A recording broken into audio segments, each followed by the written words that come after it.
శ్రీ గురవే నమః. చెప్పండి, ఎవరు స్టార్ట్ చేస్తారు ఇవాళ? అదొకటి ఇంపార్టెంట్ టాపిక్ మిస్ అయిపోయింది. ఎవరైనా ప్రాక్టీస్ చేస్తారేమో అనుకున్నా.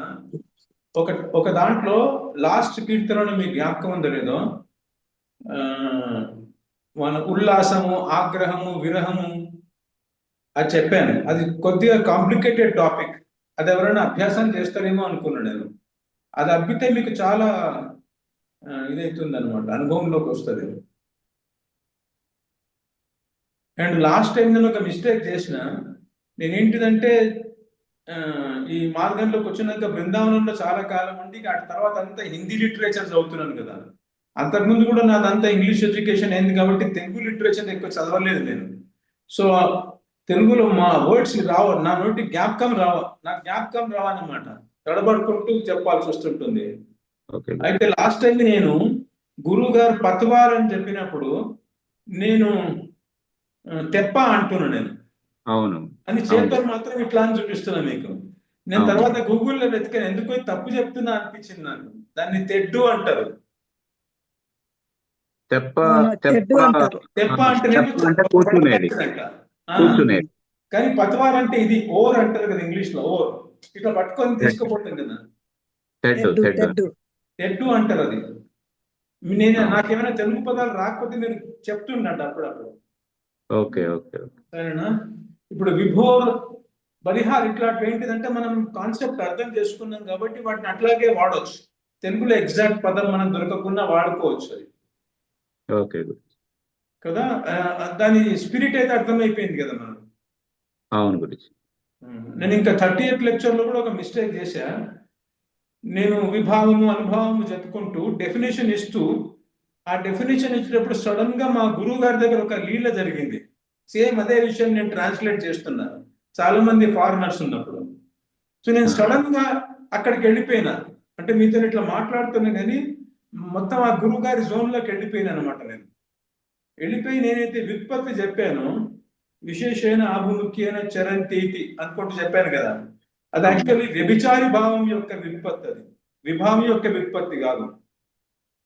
విశేషేణ వి, ఆభిముఖ్యేన అభి, చరంతి చార ఉంది కదా. వ్యభిచార వి, అభిచార, వ్యభిచారి భావం కదా. వ్యభిచారి భావం యొక్క వ్యుత్పత్తి. నేను ఫ్యూచర్ లో దాన్ని ఎడిట్ చేసి మళ్ళీ వేస్తాను ఆ వీడియోను. నా దగ్గర ఇప్పుడు సరిగ్గా పనిచేయట్లేదు ఆ సాఫ్ట్వేర్. ఫ్యూచర్ లో నేను మళ్ళీ సాఫ్ట్వేర్ యూజ్ చేసినప్పుడు నేను దాన్ని ఎడిట్ చేసేస్తాను. అక్కడ కూడా ఒక మిస్టేక్ చేశాను. ఆ చెప్పేటప్పుడు నాకు తెలుస్తున్నది, కానీ నేను టోటల్లీ ఆ జోన్ లోకి వెళ్ళిపోయినా. అంటే మహారాజ్ దగ్గరికి వెళ్ళిపోయినా నేను. ఆయన దగ్గర ట్రాన్స్లేట్ చేసేటప్పుడు ఒక లీల జరిగింది అనమాట. అది జ్ఞాపకం వచ్చే లీలలోకి వెళ్ళిపోయి టక్కున నేను విభావం గురించి చెప్పుకుంటే వ్యభిచారి భావం యొక్క వ్యుత్పత్తి చెప్పినాను. సరే తర్వాత ఎడిట్ చేసుకుందాం అనుకుని ఊరుకున్నాను అనమాట. సో తెలుగులో నాకేమైనా దొరకకపోతే నేను చెప్పేటప్పుడు సరిగా రాకపోతే మీకేమైనా అర్థం అనిపించింది అనుకోండి, దాని వర్డ్ నాకు చెప్పండి. సరే స్టార్ట్ చేయండి. అది ఎవరైనా ప్రాక్టీస్ చేయండి దాన్ని నెక్స్ట్ టైం. దేన్ని? ఉల్లాసము, ఆగ్రహము, విరహం ఉంది కదా, అది చాలా ఇంపార్టెంట్ టాపిక్ అది. ఓకే. అంటే భక్తి ఎట్లా ఇంప్రూవ్ అవుతుంది, క్వాలిటేటివ్లీ క్వాంటిటేటివ్లీ ఎట్లా ఇంప్రూవ్ అవుతుంది, డబుల్ అవుకుంటూ పోతుంటుంది. ప్రతిక్షణ ప్రవర్ధమానం కదా. ప్లస్ అంతఃకరణ శుద్ధి ఎట్లా జరుగుతుంది అనడానికి చాలా మంచి లాజిక్ ఉంది అనమాట ఆ పదాలలో. సరే, మీరు ప్రాక్టీస్ చేసి చెప్పండి. ఈ లోపల వేరే ఏదైనా ఉంటే చెప్పండి మీరు.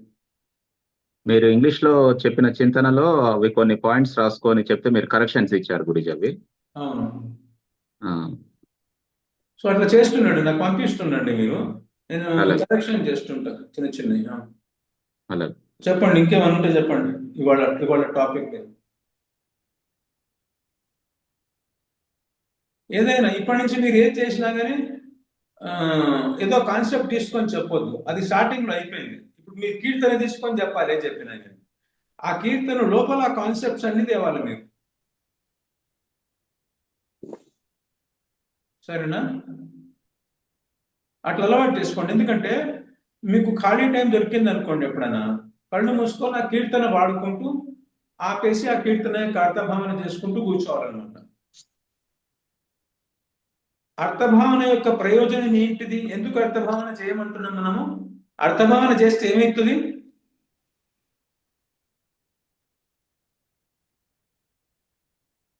ప్రేమ అంతఃకరణ శుద్ధి అనేది జరుగుతుంది. అర్థభావన ఏమవుతుందంటే, అర్థభావన చేస్తుంటే గురువు గారి యొక్క గుణాల మీద మనం అర్థభావన చేస్తున్నాం. రాధాకృష్ణుల యొక్క గుణాల మీద అర్థభావన చేస్తున్నాం కాబట్టి ఆ గుణాలకు విభోరై బలిహారైతుంటది మనకు. ఇది సమర్పణ మార్గం కదా. గురువు గారికి సమర్పణ అయిపోవాలి అంటే సమర్పణ ఒకటేసారి కాదు, సమర్పణ చేసే మార్గం ఇది. సేవ చేయడం ఒకటి, చెప్పింది చెప్పినట్టు సేవ చేయడము, గురువు గారికి తృప్తి కలిగేటట్టు. అదైతే మీరు చేయలేరు కాబట్టి మీరు అర్థభావన చేస్తుంటారు. చేయాలి, చేస్తే ఏమవుతుందంటే అర్థభావన చేయంగానే మీరు విభోర్ అవుతారు, పరవశులు అయిపోతారు. ఇంకొక పదం కూడా నాకు తెలుగులో ఉప్పొంగిపోతారు అనమాట. నేను ఇవాళ పొద్దున దొరికింది ఆ పదం, నాకు ఎందుకు అది జ్ఞాపకం వచ్చింది. అంటే ఆ గురువు గారి గుణాలను విని అంటే ఎంత కృప నా మీద అని చెప్పేసి మీరు ఎప్పుడైతే ఎక్స్పీరియన్స్ చేస్తారో అప్పుడు మనసు ఉప్పొంగిపోతుంది అనమాట. ఉప్పొంగిపోయి మీరు ఆయనకు బలిహార్ అయితే ఏమైందంటే, బలిహార్ అయిన వెంటనే ఆయన దగ్గర నుంచి మీకు పాస్ అవుతుంది.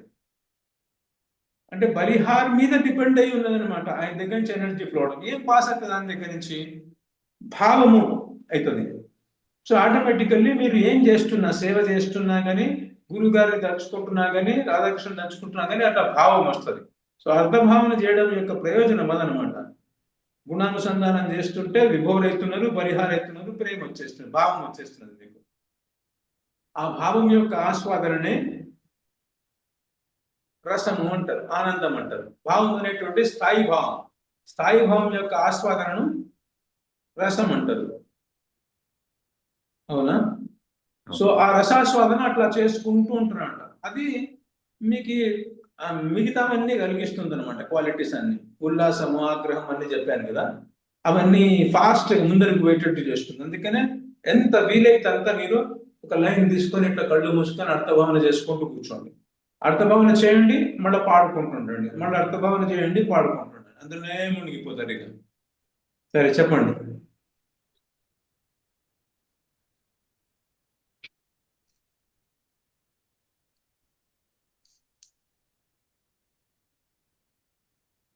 తీసుకోండి, లైన్ తీసుకోండి. రాధే రాధే గురుజీ.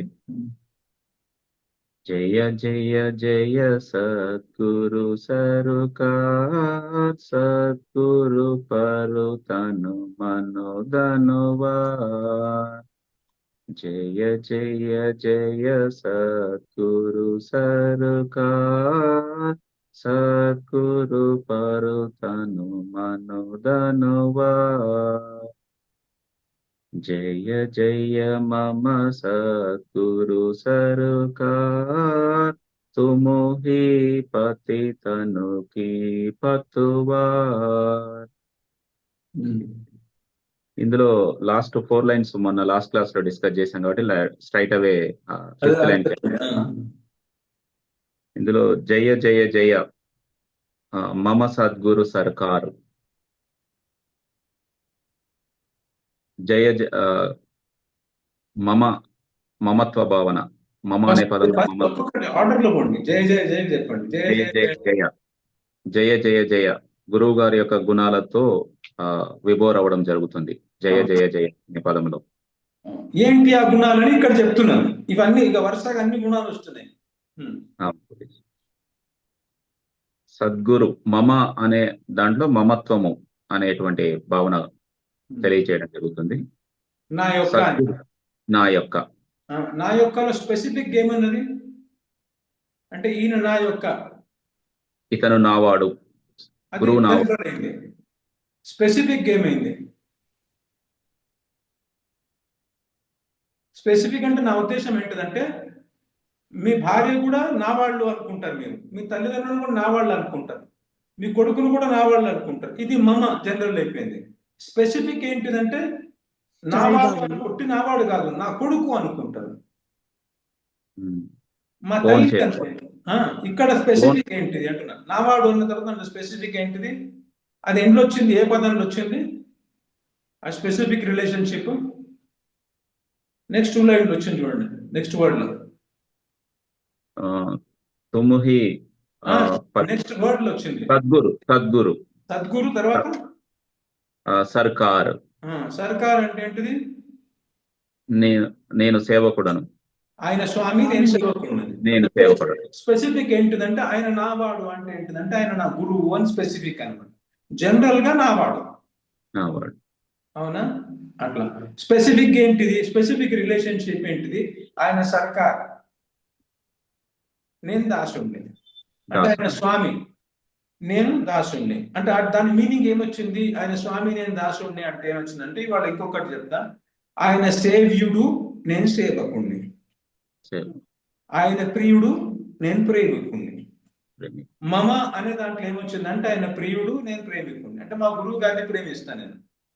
నాకు ప్రేమ కేవలం హరి గురువు పట్లనే ఉంటుంది. మిగతా ఈ దేహానికి సంబంధించిన అందరి వారితో ఏముంటుంది? నాకు డ్యూటీ ఉంటుంది, రెస్పాన్సిబిలిటీ ఉంటుంది, వ్యవహారం ఉంటుంది.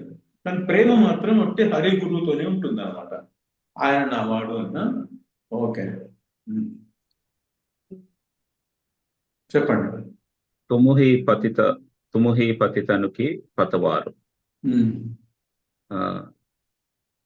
పతితను అనే పదంలో పడిపోయిన వాడు అనే అర్థం ఎక్స్ప్లెయిన్ చేశారు గురుజీ.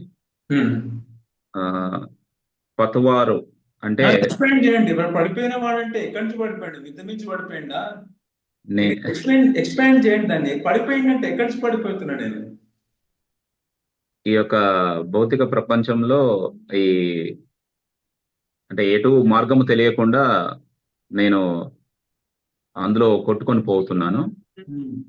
ఫస్ట్ ఎక్కడి నుంచి వాణి గారు మీ జ్ఞాపకం ఉందా? ఎక్కడి నుంచి ఎక్కడికి పడుతున్నాను నేను? ఫస్ట్ అది దేహం నుంచి ఆత్మ నుంచి దేహంలోకి పడిపోతున్నాం. దేహంలో పడిపోతున్నాం. అట్లా ఆత్మభావం నుంచి దేహ భావంలోకి పడిపోతున్నాం. వెరీ గుడ్ కదా. ఎవ్రీ సెకండ్ నన్ను నేను దేహం అనుకొని దేహాత్మాభిమానంతో పనులు చేస్తుంటే ఆత్మస్థాయి నుంచి రానికి నేను ఆల్రెడీ పడిపోయి ఉన్నా కదా. మళ్ళీ పడిపోవడం ఏంటిది అంటే ఇంకా ఇంకా కూరుకుపోతున్నాను.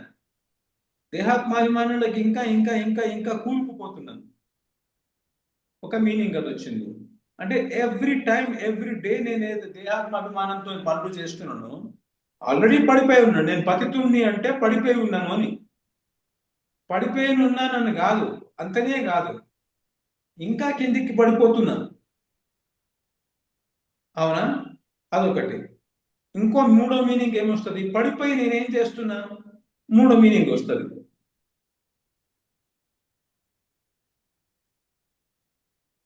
ఏం చేస్తున్నా నేను? పడిపోయి పాపాలు చేస్తున్నాను, పాపకార్యాలు చేస్తున్నాను. పాపకార్యాలు చేయడం అంటే ఏంటిది?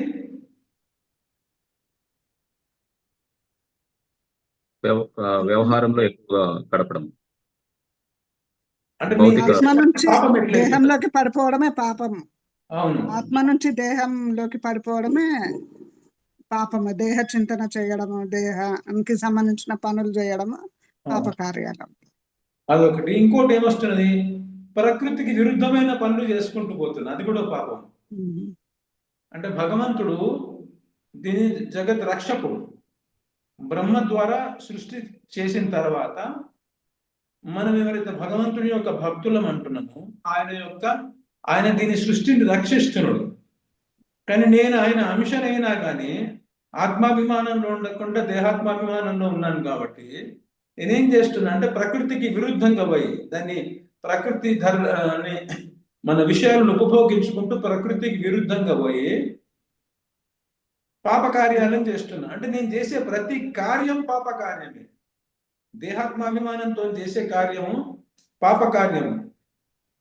మనం లౌకికమైన దీంతో ఏంటంటే నేను అన్ని లా ఫాలో చేస్తాను, ట్యాక్సీ కడతాను, రోడ్ మీద ఇలానే నడుపుతాను, అది ఇది ట్రాఫిక్ సిగ్నల్ ఫాలో చేస్తాను అనుకుంటూ మనం ఏదో చాలా మంచి వాళ్ళం అనుకుంటుంటాం మనం. కానీ ఆధ్యాత్మిక దృష్టి నుంచి చూస్తే ఏంటిదంటే ప్రకృతి ధర్మాలను అహర్నిశలు భంగం చేసుకుంటూ పోతున్నాం కాబట్టి పాప కార్యమే చేస్తున్నాం. అవునా? ఇప్పుడు చెప్పండి, మళ్ళా ఇది చేసి చెప్పండి. ఈ మూడు చెప్పండి. విజయ్ కుమార్ గారు మీరు చెప్పండి. పతితుడును నేను, పతితానికి పతివారు అంటే పతితుడును అంటే 3 లెవెల్స్ లో మీనింగ్ చెప్పుకున్నాం. ఏంటి? ఫస్ట్ ఏంటిది? ఆత్మభావం నుంచి శరీర భావంలోకి పడిపోతున్నాను. పడిపోయి ఉన్నామండి. పడిపోయి ఉన్నామని ఒక మీనింగ్. రెండో మీనింగ్ నిరంతరము ఈ ప్రకృతిలో ఉన్న వ్యవహారాలు చేస్తూ పాపాలే చేస్తున్నాను. అది మూడోది వచ్చింది. రెండోది మధ్యలో చెప్పినాను. ఒకటేమో ప్రకృతికి విరుద్ధంగా దేహంలో చేయడం. పడిపోయాను, నేను ఏ కార్యం చేస్తూనే ఏమవుతున్నది? ప్రకృతికి విరుద్ధంగా పనులు ఇది చేయడం. మూడోది చెప్పాను. రెండోది ఒకటి చెప్పాను మధ్యలో, నిరంతరం పడిపోతూ ఉన్నా ఇంకా కిందికి. నిరంతరం పడిపోతుంది. అర్థమైందా? మీకు క్వాంటిఫై చేయాలంటే ఏంటిదంటే, ఫర్ ఎగ్జాంపుల్ నేను 80% దేహంలో ఉన్నాను అనుకోండి. సో నేను పడిపోయిన ఉన్నవాడిని కదా, ఆత్మ నుంచి 80% పడిపోయి ఉన్నవాడిని కదా, పతితుడిని. రెండోది ఏంటిది, 80 దగ్గర పడిపోయి అక్కడ ఆగట్లా, లేకపోతే పైకి పోవట్లేదు. 81, 82, 83 ఇంకా కిందికి పడిపోతున్నాను. ఇది రెండో మీనింగ్. ఫస్ట్ ఏమో పడిపోయి ఉన్నవాడిని, రెండోది నిరంతరం ఇంకా నన్ను నేను పడవేసుకుంటున్నవాడిని, మూడోది అన్ని పాప కార్యాలే చేస్తున్నాను. ఇప్పుడు అదే ఎందుకన్నాను నేను పతితుడిని అని చెప్పేసి, అదేంటండి నేను అంత మంచివాడినే కదా, నేను ఎందుకు నన్ను పతితుడు అనమంటుంటాడు ఊరికేంటిది, నేను ఏం అంత పెద్ద పాపాలు చేశానని అనిపిస్తుంటుంది, ఏది లౌకిక దృష్టితో చూస్తే కదా. కానీ ఇట్లా ఆధ్యాత్మిక దృష్టితో చూస్తుంటే ఈ మూడు చేస్తున్నాం అన్నమాట మనం. సరేనా? ఒక్కసారి రిపీట్ చేయండి చూద్దాం. ఆత్మభావం నుంచి శరీర భావంలోకి ఆల్రెడీ పడిపోయి ఉన్నవాడిని, పతితుడను. ఇంకా ఇంకా నిరంతరం పడిపోతూనే ఉన్నాను. ఎవ్రీ సెకండ్ నేనైతే భౌతికమైన కార్యాలు చేస్తున్నానో పడుతూనే ఉన్నాను, ఇంకా రెండోదా నిరంతరం పడుతూనే ఉన్నాను. తర్వాత ప్రకృతికి విరుద్ధంగా పాప కార్యాలే చేస్తున్నాను. Very good. పతితుడిని, అవునా? పతితుడికి అక్కడ ఫస్ట్ వర్డ్ మీరు స్కిప్ అయ్యిండ్రు, మీరు పతితుడి మీదకి వచ్చిండ్రు కాబట్టి నేను దాని మీదకి పోలేదు. అక్కడ ఒక వర్డ్ ఉంది, అంటే ఎవ్రీ లెటర్ యొక్క అర్థభావన బాగా చేయడం నేర్చుకోవాలి. అక్కడ ఏముంది, తుమహి అని ఉన్నది, అంటే నీవే నీవే నీవే అని. నీవే. నన్ను ఇక్కడి నుంచి ఎవ్వడు ఉద్ధరించలేడు. ఇప్పుడు నేనేమైనా అప్పులలో పడిపోయిన అనుకోండి, మా నాన్నగారు ఏం చేస్తారంటే, ఎంత అప్పులు చేసావురా ఆ నాన్నగారి దగ్గర దాచుతున్నా నేను. ఒకటేమో అప్పులలో పడిపోయినా, రెండోది ఏంటిదంటే ఆ అప్పులు తీర్చలేక వాటి దగ్గర నుంచి వీటి దగ్గర నడుచుకొని ఇంకా అప్పుల పాలవుతున్నా. ఇదేమో రోజు రోజు పడుతున్నా నేను కదా. మళ్ళీ ఏం చేస్తున్నా, ఈ అప్పులు తీర్చలేక అప్పుల వాడిని వెనుక పడుతుంటే వాళ్ళ దగ్గర వీళ్ళ దగ్గర దొంగతనం చేస్తున్నా, పాపకార్యం చేస్తున్నా. ఇట్లా నేను చేస్తున్నాను అనుకోండి, వన్ ఫైన్ డే మా తండ్రి గారికి తెలిస్తే, మా తండ్రి గారు ఏం చేస్తాడంటే, నీకు ఎన్ని అప్పులు ఉన్నాయి చెప్పు, ఎవరెవరు ఉన్నారు అందరిని పిలిచి నేను తీర్చేస్తా, రేపటి నుంచి మాత్రం మళ్ళీ వీడు జోలికి పోకు, కాల్ చేస్తే నేను నీకు బిజినెస్ పెట్టిస్తాను, నీకు చదువు అంటే ఇంట్రెస్ట్ లేకపోతే అని ఇక్కడ ఇలా తీర్చగలుగుతాడు నన్ను. అవునా? ఆరోగ్యం నుంచి పడిపోయింది అనుకోండి, నేను ఆరోగ్యం నుంచి పతితోడు అయింది అనుకోండి, అనారోగ్యంలోకి వచ్చింది అనుకోండి, డాక్టర్ దగ్గర తీసుకుపోతే డాక్టర్ నన్ను మళ్ళీ ఆరోగ్యంలోకి తేగలుగుతాడు. నాకు టెన్షన్స్ బాగున్నాయి అనుకోండి, ఒక సైకియాట్రిస్ట్ దగ్గర తీసుకుపోతే అయినా మందులు ఇచ్చో, మెడిసిన్స్ ఇచ్చో, లేకపోతే ఏదో థెరపీ చేసో నన్ను చేయగలుగుతాడు. కానీ ఈ విషయంలో మాత్రము ఏది, ఆత్మాభిమానం నుంచి దేహాత్మాభిమానానికి పడిపోయి రోజు రోజు పడిపోతూ నిరంతరం పాపకార్యాలు చేస్తున్నాయి కదా, దీని నుంచి భూమి మీద నన్ను ఎవ్వడు ఉద్ధరించలేడు. దీనికి మెడిసినే లేదు ఎవరి దగ్గర. ఎందుకంటే ఏ డాక్టర్ దగ్గరికి పోయి నేను అనారోగ్యం నుంచి ఆరోగ్యం నుంచి అనారోగ్యానికి పడిపోతే మళ్ళీ ఆరోగ్యంలోకి వస్తున్నాము, ఆ డాక్టర్ కూడా పాపాలే చేస్తుంటాడు, ఆయన కూడా దేహాత్మాభిమానంలో ఉన్నాడు. ఏ తండ్రి గారైతే నేను అప్పుల పాలైతే నన్ను వాటి నుంచి ఉద్ధరిస్తాడు, ఆయన కూడా దేహాత్మాభిమానంతో పతితుడయ్యే ఉన్నాడు. అజ్ఞానంలో ఉంటే నాకు జ్ఞానం ఇచ్చే స్కూల్స్కి కాలేజెస్కి పోతుంటాం కదా, నేను టీచర్లు ప్రొఫెసర్లు అందరూ కూడా పతితులయ్యే ఉన్నారు. ఇందులో ఏ ఒక్కడు కూడా నన్ను ఉద్ధరించలేడు. దీని నుంచి నన్ను ఉద్ధరించేది ఏంటిదంటే, గురు రూపంలో ఉన్న హరియే గురు రూపంలో. మమ్మల్ని పండితులు కూడా నన్ను ఏం చేయలేరు. అందులో పుస్తకంలో ఉన్న విషయాలు చెప్తుంటారు, వాళ్ళ మేధాశక్తిని బట్టి శ్లోకాలను వాళ్ళు వేస్తుంటారు, కథలు చెప్తుంటారు, పురాణాలు చెప్తుంటారు, కానీ వాళ్ళని ఉద్ధరించలేరు. వాళ్ళకి రసిక మహాపురుషులు కాకపోతే, అంటే భగవత్ ప్రాప్తి పొందిన వాళ్ళు కాకపోతే ఒట్టి పాండిత్య ప్రదర్శన చేస్తుంటారు, కానీ నన్ను ఉద్ధరించలేరు వాళ్ళు పండితులు కూడా. కేవలం శ్రోత్రియుడు బ్రహ్మనిష్ఠుడు అయినటువంటి గురువు గారు ఎవరైతే ఉన్నారో, అంటే మన ఫీల్డ్ లో రసికాచార్యుడు ఎవరైతే ఉన్నారో ఆయననే నన్ను ఉద్ధరిస్తాడు. కాబట్టి అక్కడ తుమా హీ అంటున్నాను, నీవే. ఇంత ఎలాబరేట్ చేయగలగాలంట. అంటే రేపు పొద్దున మీరు టీచర్ అవుదాం అనుకుంటున్నారు కాబట్టి పిల్లలకి ఇంత నీవే ఎందుకు అంటున్నాం, ఎందుకు మన ఆయన చేయలేడు? నువ్వే చేయగలుగుతావు అంటే ఏమొస్తుంది మీనింగ్ అంటే ఇతరులు చేయలేరు అని వస్తున్నది. సో ఇతరులకు ఎగ్జాంపుల్ ఇవ్వగలగాలి మీరు. డాక్టర్ ఎట్లా నన్ను ఉద్ధరిస్తున్నాడు, టీచర్ ఎట్లా ఉద్ధరిస్తున్నాడు, తండ్రి ఎట్లా ఉద్ధరిస్తున్నాడు, తల్లి ఎట్లా ఉద్ధరిస్తున్నది, ఇవన్నీ ఎగ్జాంపుల్ చెప్పి వాళ్ళు అవి చేయగలుగుతారు కానీ ఇది మాత్రం చెయ్యలేరు అనమాట. అర్థమైందా? చెప్పండి. तुम ही पतितन की पतवार, నీవే ఈ పతితుడని రక్షించే తెడ్డు వంటి వాడు. తెడ్డు వంటి వాడు అంటే ఈ నౌక ఉంది కదా, సంసారం అనే సముద్రంలో శరీరం అనే నౌకలో నేనున్నాను. కానీ చెప్పండి అక్కడ ఏం మీనింగ్ చెప్తారు? గురువు గారు లేకపోతే ఏమైతుంటది? దారి గమ్యం లేకుండా, ఆ దిశానిర్దేశం లేకుండా ప్రయాణం సాగుతూ ఉంటది. సో మనం ఏం తిప్పుతుంటుంది ఇక్కడ ఈ ప్రపంచంలో? అటు ఇటు ఏం తిప్పుతుంది? మనం చేసే పాప కార్యాలే మనల్ని, మన కర్మ ఏదైతే ఉంది కదా, ఆ కర్మ ప్రకారం ఎటు కొడితే అటు కొడుతుంటాం, వెళ్ళిపోతూ ఉంటాం. ఈ మాయకు 3 గుణాలు ఉన్నాయి. సత్వరజస్తమో గుణాలు అంటే మన మనసులో సత్వరజస్తమో గుణం ఉన్నాయి. ఒకప్పుడు సాత్విక గుణం ఉంటుంది, ఒకప్పుడు రాజసిక గుణం ఉంటుంది, ఒకప్పుడు తామసిక గుణం ఉంటుంది. సాత్విక గుణం అంటే గుళ్ళకు పోదాం అనిపిస్తుంది, ఏదో భగవద్గీత చదువుదాం అనిపిస్తుంది, ధర్మ కార్యాలు జరుగుతుంటుంది, అటు తిరుగుతుంటాం. రాజసిక గుణం ఉన్నప్పుడు ఏదో ఒక పెద్ద ప్యాషనేట్ యాక్టివిటీ చేయబుద్ధి అవుతుంటుంది, కార్యం చేయాలనిపిస్తుంది, ఏదో ఒకటి భోగం చేయాలనిపిస్తుంటుంది. తామసిక గుణం వచ్చినట్టే బాగా నిద్రపోదాము, మందు తాగుదాము, ఇట్లా లేచి ఇట్లాంటివి వస్తుంటాయి. సో ఏ గుణం మనను ఇది చేస్తుంటే ఈ 3 గుణాలు ఏమైతే భగవద్గీతలో చెప్పారు, కాంపిటీషన్లు ఉంటాయి. అంటే సత్వగుణం నాకుంటే సత్వగుణాన్ని కింద పడేసి పైకి వద్దామని రజోతమ గుణాలు చూస్తుంటాయి. రజోగుణం పైకుంటే వాటికి కింద పడేద్దామని తమో గుణాలు చేస్తుంటాయి అన్నమాట. సో ఊరికే కాంపిటీషన్లో పైకి కిందికి పోతుంటాం అనమాట. పోతుంటే పోయి మనం ఏం చేస్తుంటే అంటే అటు ఇటు తిప్పుతుంటే అవి ఇంకా మనసుకు ఎక్కడెక్కడైతే సత్వరజస్తమో గుణాలు, మనసుకున్న కామక్రోధ లోభ మోహ మద మాత్సర్యాలు ఉన్నాయి కదా, మనకు కామం ఉన్న వైపుకు మనసు పోతుంటుంది,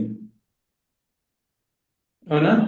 క్రోధం ఉన్న వైపు, ఎవరు పట్టడన్న కోపం ఉందనుకోండి, మనం మన పని చేస్తుంటే వాళ్ళే జ్ఞాపకం వస్తుంటారు. వాళ్ళని అట్లా అన్నారు, ఇట్లా ఇంత ఇన్సల్ట్ చేసిండ్రు, అందరు నన్ను ఇన్సల్ట్ చేసిండ్రు, ఎంత పొగరు వాళ్లకు, అది రోజు 10 ఏళ్ల కింద ఎప్పుడు అయింది కూడా ఇప్పుడు జ్ఞాపకం వస్తుంటుంది. వ్యామోహం, ఎవరి పట్లయితే వ్యామోహం ఉందో వాళ్ళు జ్ఞాపకం వచ్చాడు. సో ఈ కామక్రోధ మదమాశ్చర్యాలు ఇవన్నీ కూడా మనం తిప్పుతుంటాయి, సత్వరజస్తమో గుణాలు తిప్పుతుంటది. మన కర్మ ఎటుంటే అటు పోయి పడినట్టు పడుతుంటాం మనము. అలా వచ్చి మనం తీసుకుపోయి ఎక్కడ పడేస్తే అక్కడ పోయి పడుతుంటాం అన్నమాట. దీనికి ఈ సత్వరజస్తమో గుణాలేమో మనస్సుకున్నాయి కదా, మాయకున్నాయి కదా. ఆత్మకున్న గుణాన్ని ఏమంటారంటే, మీకు క్రమక్రమంగా ఈ టెక్నికల్ విషయాలు కూడా చెప్తుంటాను. ఆత్మకు ఉండే గుణాన్ని ఏమంటారంటే విశుద్ధ సత్వము అంటారు. విశుద్ధ సత్వం, సత్వము అనేటువంటిది చేతన తత్వానికి సింబల్. సత్వము కాన్షియస్నెస్ కి సింబల్ అనమాట, చైతన్యానికి సింబల్, చైతన్యానికి పదం అది. మన లోపల కూడా సత్వం ఉంది, సత్వరజస్తమో గుణాలు కూడా. కానీ ఆ సత్వం అనేటువంటిది ఎప్పుడు కూడా రజస్తమో గుణాలతో కలుసుకొని ఉంటుంది. అంటే వీళ్ళ పొద్దున నేను మంచిగా గుడికి పోదాం అనిపించి సాత్విక గుణాలు ఉన్నా కానీ దాని కిందనే ఉన్నాయి, ఇట్లా కాంపిటీషన్లో పైకి రావడానికి తయారై ఉన్నాయి. కానీ ఆత్మకు ఉండే సత్వం ఎట్లా అంటే విశుద్ధ సత్వం అనమాట. అంటే దానికి రజస్తమో గుణాలు లేవు. లేనందుకు ఏమవుతుంది, అది అక్కడ కాన్స్టెంట్ గా ఉంటాం అనమాట. ఆత్మలో ఎవరైతే స్థితులై ఉంటారో అందుకని దాన్ని స్థాయి భావము అన్నారు. దానికి ఆత్మకు ఉండే భావాన్ని స్థాయి భావం, స్టేబుల్గా ఉంటుంది. ఒకప్పుడు వీళ్ళ మీద మనసుకోవడం, ఒకప్పుడు ఇంకొకళ్ళ మీద మనసుకోవడం, ఈ జన్మల వీళ్ళ మీద, ఆ జన్మల వాళ్ళ మీద, ఇట్లా ఉండదు అనమాట, చేంజ్ అవ్వదు. విశుద్ధ సత్వము ఎప్పుడు కూడా ఒకటే స్థాయి రూపంలో ఉంటుంది. అక్కడ ఉన్న భావం అంటే కృష్ణుడే ప్రియుడు, గురువే ప్రియుడు అంటే అంతే ఉంటుంది. అటు నుంచి మళ్ళీ ఇటు జరగడము అటు జరగడం ఉండదు. సో పద్ధతి అంటే గురువు గారు ఏంటిదంటే ఈ సంసారంలో ఉన్న వాళ్ళు ఎవరైతే ఉన్నారో అటు ఇటు వాళ్ళ కర్మను బట్టి, వాళ్ళ వాసనను బట్టి, వాళ్ళ గుణాలను, వాళ్ళ కామక్రోధాది ఏవైతే దోషాలు ఉన్నాయో, అనర్థాలు ఉన్నాయో వాటిని బట్టి సత్వరజస్తమ గుణాలను బట్టి వాళ్ళు అటు ఇటు తిరుగుతుంటారు కదా, అట్లా తిరగకుండా డైరెక్ట్ గా మనం తీసుకుపోతాడు అనమాట. సరేనా? చెప్పండి ఇంకేమి.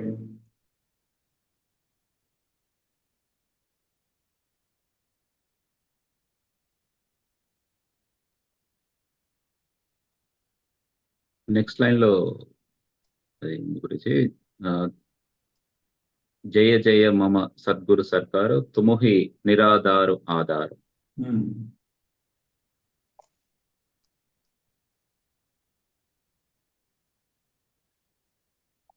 నీవే నిరాధారమైనటువంటి నాకు ఆధారం.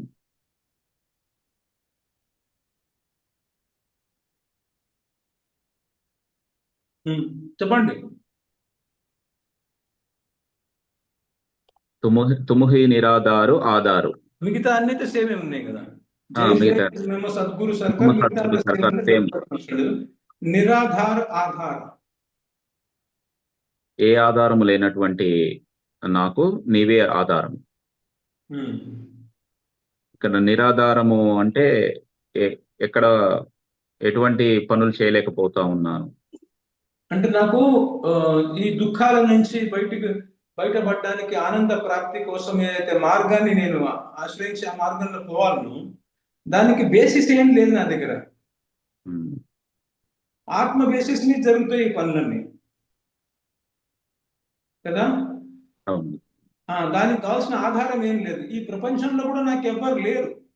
అంటే ఎవరినైతే పట్టుకొని నేను పోదాం అనుకున్నానో, ఫర్ ఎగ్జాంపుల్ మనకి ఎవరైనా బాగా ధనికుడు ఉన్నాడు అనుకోండి. ఇప్పుడు మీకు ఇంకా బెస్ట్ ఎగ్జాంపుల్ ఇవ్వాలంటే మా కజిన్స్లలో వాళ్ళలో చూస్తుంటాను నేను. అందులో ఒక్కడు అమెరికాకు వేయడు అనుకోండి ఎవడన్నా, ఇక్కడ ఉన్న వాళ్ళ తమ్ముడు చెల్లెలు మొత్తులు అయినా పర్వాలేదు, వాళ్ళని అటు ఇటు అమెరికాకి తీసుకొచ్చాడు, మంచి కాలేజీలో జాయిన్ చేయిస్తాడు, వాళ్ళు అక్కడ చదువుకుంటుంటారు. వాళ్ళ చెల్లెలు పిల్లలు పుడితే వాళ్ళని కూడా తీసుకుపోతుంటాడు, బంధువులను తీసుకుపోతుంటాడు అనమాట. ఒకడు పోయి ఒక్కొక్కడిని అక్కడ చేసుకుంటూ, సో ఆయనను ఆధారంగా చేసుకొని వీళ్ళందరూ కూడా ఈ పావర్టీ నుంచి బయటపడుతున్నారు. అమెరికాకు పోయి అక్కడికి మంచి కాలేజీలో చదువుకొని ఉద్యోగం తెచ్చుకొని, అసలు ఇక్కడ ఏమాత్రం స్కోప్ లేదు వాళ్ళకు. ఉద్యోగాలు లేక చాలా కష్టాలు పడుతున్నప్పుడు కూడా వాళ్ళ అన్నగారు వాళ్ళని తీసుకుపోయిన తర్వాత అక్కడ చదువుకొని అక్కడ మంచిగా ఇప్పుడు అకౌంటెంట్ల లాగా లాయర్ల లాగా నీళ్ళలాగానే స్థిరపడిపోతున్నారు అనమాట. అక్కడ ఉన్న పరివేశాన్ని బట్టి వాళ్ళు చాలా హార్డ్ వర్క్ చేస్తుంటారు, కాంపిటీషన్ ఉంటుంది కాబట్టి చేసి వాళ్ళు పైకి వస్తుంటారు అనమాట అక్కడ. సో అట్లా ఎవరినైనా పట్టుకొని నేను పోదామా అంటానికి లేదు. వాళ్ళే కూపంలో ఉన్నారు, భవకూపంలో ఉన్నారు. ఎవరిని పట్టుకోవాలి? నేను పట్టుకోలేను కదా. సో నా దగ్గర ఏమైనా ఉందా, దాంతో నేను ముందరికి పోదామంటే నా దగ్గర కూడా ఏం సాధన సంపత్తి లేదు, ఏం ఆధారం లేదు నాకు. గురువు గారు ఒక్కళ్ళే ఆధారం నాకు. నిరాధారుడైన నాకు గురువు గారే ఒక ఆధారం అన్నమాట. ఏ ఆధారం అంటే దేన్ని బట్టి నేను పైకి పోవాలి, దేన్ని ఆధారంగా చేసుకొని, మెట్లను ఆధారంగా చేసుకొని పైన ఎక్కుతాను, నిచ్చెలను ఆధారంగా చేసుకొని ఎక్కుతాను నేను కదా. దేన్నో ఆధారంగా చేసుకొని ఇక్కడి నుంచి వేరే దేశానికి పోతాను. ఏం ఆధారం లేదు నాకు ఈ భగవత్ ప్రాప్తి సంగతి పోనివ్వండి, తత్వజ్ఞానాన్ని అర్థం చేసుకోవడానికి కూడా ఏం ఆధారం లేదు నాకు. బోధ కలగడం, పుట్టి వినడం కాదు, అది నా హృదయంలో సాధన ఉపయోగి అవ్వడానికి కావాల్సిన ఇది కూడా ఆధారం కూడా లేదు. సాధన కూడా చేయలేను నేను, భగవత్ ప్రేమను మంది అయితే అవకాశమే లేదు అది. సో గురువు గారే నాకు ఆధారం అనమాట, నాకంటే నిరాధారునికి. ఇప్పుడు ఇదంతా మనం అర్థభావన చేసుకుంటుంటే, ఇప్పుడు దీంట్లో ఏం చేస్తున్నామంటే ఎంతెంత మీకు దీని లోపల సింక్ అవుతుంటదో ఇది అంతంత మీ లోపల సంకల్పం అవుతుంటది. ఏంటిది? గురువు గారికి నేను శరణాగతి అవ్వాలి, గురువు గారే నాకు ఆధారం, గురువు గారే నన్ను పైకి లేపగలుగుతారు, గురువు ఇందులో ఇంకొక లైన్ లేదు ఈ కీర్తనలలో. ఇంకొక లైన్, ఈ లైన్ అందులో వస్తుంది. ఇందులో శ్రీకృష్ణుడికి సంబంధించి ఇట్లాంటిది ఒక పాట ఉంది. అంటే శ్రీకృష్ణుడిని అడ్రస్ చేసుకుంటూ పాడుతుంటాను, సును సును నందకుమార్ అని. సెకండ్ కోర్స్ లో చెప్తాను నేను ఆ పాట. అందులో ఏంటిదంటే బల్ అంటే నిర్బలుడైనటువంటి నాకు నువ్వు బలము అన్నది. ఇంట్లో లేదు అది, నిర్బలుడికి బలము అని లేదు ఇంట్లో. పతితనున్నది, నిరాధారం ఉన్నది, అవునా? సో బల్ ఇక్కడ అది కూడా వినండి మీరు. ఆ, నిర్బలానికి నేను బలం లేదు అంటే ఏంటిదంటే, నేను నిర్బలుణ్ణి, నాకు బలం లేదు అంటే ఏంటిది అంటే, నేను ఎప్పుడైతే ఈ మార్గంలోకి వస్తానో ఇమ్మీడియట్లీ పెద్ద సంఘర్షణ తయారవుతుంది అనుకున్నాను కదా. ఈ ఆన్సర్ లాస్ట్ వాణి గారు ఇచ్చారు. మహాభారత యుద్ధం తయారవుతుందని చెప్పేసి. దేనికి మధ్యలో యుద్ధం తయారవుతున్నది జ్ఞాపకం ఉందా? మనసు మనసుకి ప్రకృతికి మధ్య. కాదు, మనసు ప్రకృతే కదా. మనసుకి ఒక ఆత్మ. 10 క్లాసెస్ కింద వాణి గారు దీని ఆన్సర్ చాలా బాగా ఇచ్చారు. ఇమ్మీడియట్లీ నేను ఈ భక్తి మార్గం రాగానే యుద్ధం స్టార్ట్ అయిపోతుంది. దేనికి దేనికి మధ్యలో? మాయకు మనకి యుద్ధం జరుగుతూ ఉంటుంది. అంటే ఆత్మకు మాయకు మధ్య యుద్ధం జరుగుతుంది. అంటే దగ్గర దానికి వచ్చారు. ఇంకా కరెక్ట్ గా అప్పుడు చెప్పినట్టు చెప్పలే, అంటే కొన్ని క్లాసులు దాటిపోయినాయి కాబట్టి మీకు అది గ్యాప్ కనిపించదు. అప్పుడు నేను అదే టాపిక్ డిస్కస్ చేస్తున్నాను, జ్ఞాపకం ఉంది. నేను గురువు గారి దగ్గరికి వచ్చిన తర్వాత నువ్వు ఆత్మవు, నువ్వు దాసుడిని, నువ్వు పరికరను ఒక ఐడెంటిటీ ఇచ్చాడు. ఆ ఐడెంటిటీని స్వీకరించిన ఈ ఐడెంటిటీకి నేను దేహాన్ని అనే ఐడెంటిటీ నాకు ఆల్రెడీ ఉంది కదా. నేను ఆత్మను అనే ఐడెంటిటీకి, నేను దేహం అనే ఐడెంటిటీకి మధ్యలో యుద్ధం స్టార్ట్ అవుతుంది. అవునా? ఆత్మకు దీనికి మధ్యలో కాదు. ఇంకా నేను ఆత్మ కానే కాలేదు. నేను ఇప్పుడు మనసు లెవెల్లోనే ఆపరేట్ చేస్తున్నాను, ఆత్మ లెవెల్లో ఆపరేట్ చేయట్లేదు. ఆత్మ లెవెల్ ఎప్పుడు ఆపరేట్ చేస్తాను నేను? నాకు సిద్ధదేహం వచ్చిన తర్వాత గురువు గారు నాకు ఒక సిద్ధదేహం ఇస్తే, ఆ దేహం ఆత్మ ఆధారంగా, అంటే ఆత్మ స్థాయిలో ఉంటుందన్నమాట. చిన్మయమైన దేహం ఇస్తారు నాకు. ఇప్పుడు భౌతికమైన దేహం ఉన్నది కదా, భౌతికమైన మనస్సు ఉన్నది. దానికి చిన్మయమైన మనస్సు ఉంటుంది ఆ దేహానికి. అప్పుడు నేను ఆ మనసుతో ఆపరేట్ చేయగలుగుతాను. ఆ మనసుకి కేవలం ప్రేమనే ఉంటుంది, కామం ఉండదు. దానికి యుద్ధం ఏమి ఉండదు. ఇప్పుడు నేను మనసు లెవెల్లోనే ఆపరేట్ చేస్తున్నాను. కానీ ఇక్కడ ఒక ఐడెంటిటీ ఇస్తున్నారు గురువు గారు నాకు. ఎందుకు? అంతఃకరణ శుద్ధి చేద్దామని, అంటే ఈ రెండింటి మధ్యలో యుద్ధం చేసి దీన్ని డెమాలిష్ చేద్దామని ఈ ఐడెంటిటీ ఇస్తున్నారు. ఈ ఐడెంటిటీతో ఉన్న నేను, ఈ ఐడెంటిటీ మైండ్ లోనే ఇస్తున్నారు నాకు. సో నేను ఆత్మను అనే ఐడెంటిటీకి, నేను దేహం అనే ఐడెంటిటీకి మధ్యలో యుద్ధం జరుగుతుంది అనమాట. సో ఇది మాయ. ఇది మాయలో ఉన్నది కదా, మాయ యొక్క ప్రోడక్ట్ ఇది. ఇది ఆత్మ యొక్క ప్రోడక్ట్ కాదు. ఆ ఐడెంటిటీ మనస్సులోనే తీసుకున్నాను. సో ఆ మాయతోటి నేను యుద్ధం ఎప్పటికీ చేయజాలను. అంటే దానితో యుద్ధం చేసే శక్తి నాకు లేదు. ఎందుకు లేదు? ఎందుకంటే మాయ అనేటువంటిది భగవంతుడి భగవంతుడి శక్తి. మాయతో యుద్ధం చేయడం అంటే భగవంతుడితో యుద్ధం చేసినట్లే కదా. సో అది ఆ లైన్ ఇందులో రాలేదు. అది కూడా నెమరేసుకోండి మీరు. ఏంటిది?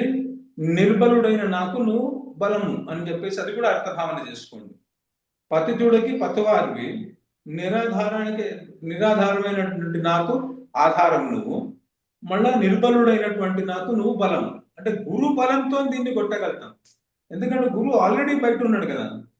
తీసుకొచ్చి గురువును పెట్టండి యుద్ధం ఇట్లా. అవును గురుజీ. ఇప్పుడు ఎవరు కొట్లాడతారు?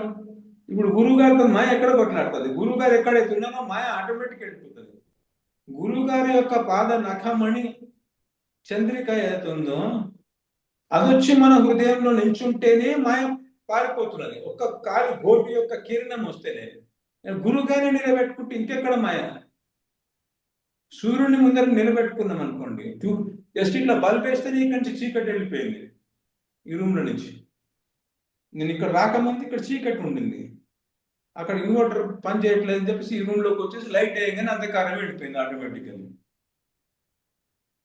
ఇంకా సూర్యుడిని తెచ్చి నిలబెట్టిన అనుకోండి, ఇక్కడ ఇంకెక్కడ అంధకారం ఉంది. సో గురువు గారిని హృదయంలో నిలబడితే మాయ అని ఇంకా యుద్ధం చేసే అవసరం లేదు. సముద్రం ఏదైతే సంసార సముద్రం ఉందో, సాగరం ఉందో, ఒకటే సెకండ్ ఎండిపోతుంది అది. సో నిర్బలుడికి బలం నువ్వు అనమాట. నెక్స్ట్ ఇంకొకటి ఏమున్నది?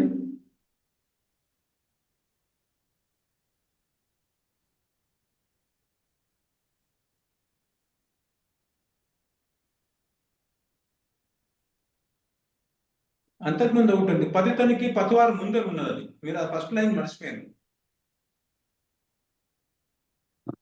తుముహి దీను జనను రకువారు. ఉమ్.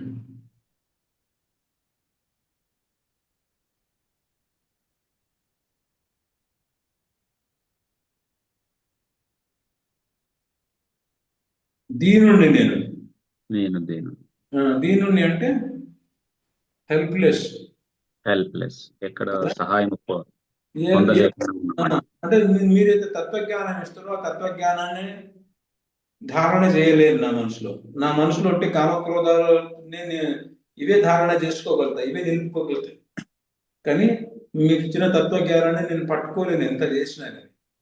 ఏదో పట్టి కొట్టి చెప్పమంటే చెప్తాను కానీ దాని బోధ నాకు కలగదు. అది బోధ అయితేనే సాధనానికి పనికొస్తాను అన్నమాట. మీరు ఇచ్చిన సాధన కూడా చేయలేను. సేవ అర్థభావన చేయి అంటే సేవ అర్థభావన ఎవరైతే ప్రేమ ఉంటారో వాళ్ళు న్యాచురల్గా సేవ అర్థభావన చేయగలుగుతారు. నేను అది చేయలేను. ఏ వస్తువునైతే నేను కోరుకుంటున్నాను దివ్యమైన వస్తువు, దాన్ని కూడా నేను పొందలేను. కాబట్టి హెల్ప్లెస్ స్థితిలో ఉన్నా, దీనుండి అనమాట. నేను దీనమైన స్థితిలో ఉన్నాను. ఒక చోట ఏంటంటే ఇక్కడ పీడితుడిని అవుతున్నాను. నిరంతరము ప్రకృతికి విరుద్ధంగా పోకుంటూ దేహాత్మాభిమానం కలిగి ఉండి కోరికలు పుడుతున్నాయి, ప్రకృతికి విరుద్ధం వాటిని ఉపభోగించే ప్రక్రియలో ప్రకృతికి ఒకటి విపరీతమైన చౌదెబ్బలు తింటున్నాను. వాటికి బద్ధుణ్ణైపోతున్నాను. మన నరకాలకు పోతున్నాను, రౌరవ లోకాలకు పోతున్నాను, వాళ్ళ 84 లక్షల యుగుల్లో తిరుగుతున్నాను, భ్రమణం చేస్తున్నాను. ఇంత దీనమైన స్థితి అంటే దివ్యానందాన్ని అనుభవించాల్సిన వాడిని. అంటే ఎట్లా అంటే ప్రపంచంలో అందరికన్నా రిచెస్ట్ మనిషి కొడుకు బిచ్చమాడుకుంటూ తిరిగినట్టు ఉన్నాను నేను. అంత దీనమైన స్థితిలో ఉన్నాను నేను. నిరంతరం చావు దెబ్బలు తినుకుంటాను. అందరితో, ఒకళ్ళతో కాదు, ఒకటి ప్రకృతితోనే కాదు, మా చుట్టుపక్కల అందరితో కూడా, భార్యతోటి, భర్తతోటి, పిల్లలతోటి, వాళ్ళతోటి, అందరితో చావు దెబ్బలు తినుకుంటేనే ఇక్కడ ఠోకర్ ఖాయ అంటుంటాడు అనమాట. కీర్తన వస్తుంది ఫ్యూచర్లో. అటు నుంచి వీళ్ళు దంతున్నారు చెండులాగా, ఇటు నుంచి వీళ్ళు దంతున్నారు, ఆ తనులన్నీ తినుకుంటూ కూర్చుంటున్నారు. లేదా చెట్ల బయట పడాలో కూడా నాకు తెలియదు. వేరే గతి లేదు, బయటపడలేను. పోనీ ఆ చావు దెబ్బలు అంటుంటే వాళ్ళని భరించలేను కూడా నేను. నిరంతరం వ్యధం ఉంటుంది మనకు. సో అంత దీనమైన స్థితి నుంచి బయటపడే స్థితిలో లేనటువంటి వాడికి నువ్వు రక్షకుడివి అని కూడా ఒకటి వచ్చింది. ఇది లాస్ట్ టైం లెసన్. మీరు ఏమైనా చెప్తారా వాణి గారు? ఏదన్నా లాస్ట్ కీర్తన అన్నది ఎక్కడి నుంచి అన్నా ఏదో ఒకటి కొద్దిగా ప్రాక్టీస్ చేయండి. ఎందుకంటే క్లాస్లో చూడండి, మనం ఒక విషయం చేసుకుంటే మళ్ళీ కొత్త కొత్త విషయాలు వస్తుంటాయి చూడండి. ఇందులో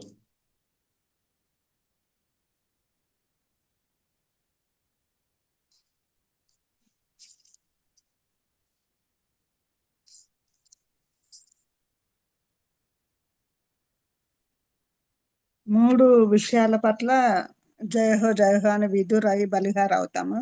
ఒకటి ఏంటంటే నాలాంటి దీనుల్ని రక్షించేవారు గురువు గారు అని. 2 నాలాంటి పతితులకు తెడ్డు లాంటి వారు గురువు గారు అని.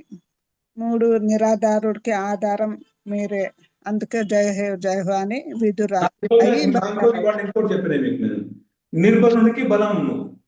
మా గురువు గారు రాయలేదు, ఇంకో కీర్తన రాశారు. అది ఇక్కడ చేసుకుంటున్నాను, నిర్బలునికి బలడం. సో ఎప్పుడైతే నేను గురువు గారి గుణాలను చాలా బాగా చెప్పారు, ఇక్కడనేమో గుణాలని చెప్తున్నాం అనమాట, గురువు గారు ఇట్లా అని చెప్పేసి. సో ఆ గుణాలను చెప్పండి ఏమైతున్నది, ఆ గుణాలను చింతన చేస్తుంటే ఎప్పుడైతే నేను గురువు గారు ఇట్లా అని అర్థం చేసుకున్నాను, ఏమైంది?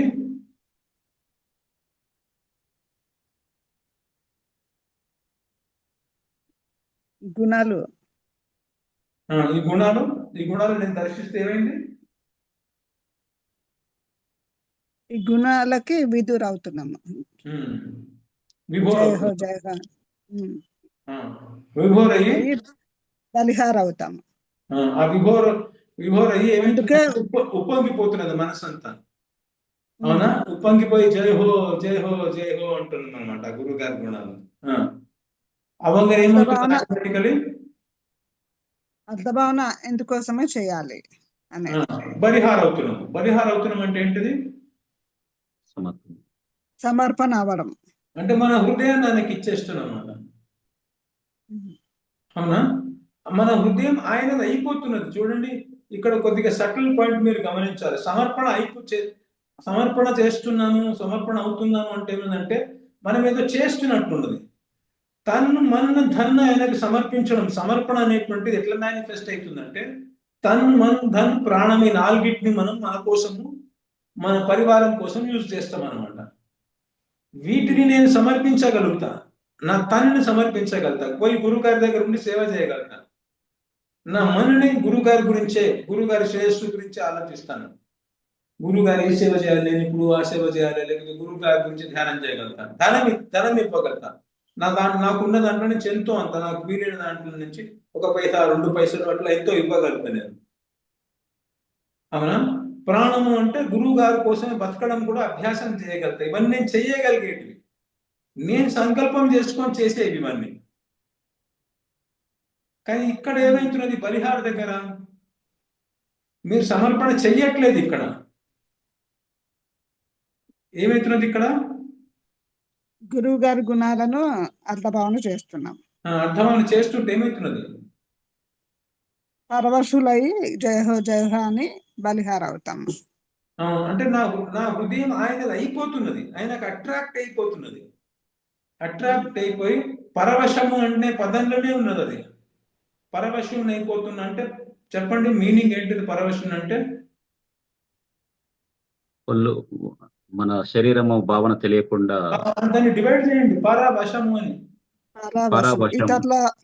ఇతరులకు వశులు అయిపోవడం, ఇతరులకు వశులు అవ్వడం. ఇప్పుడు నాదంతా నా కోసమే ఉంచుకుంటున్నాను అనమాట.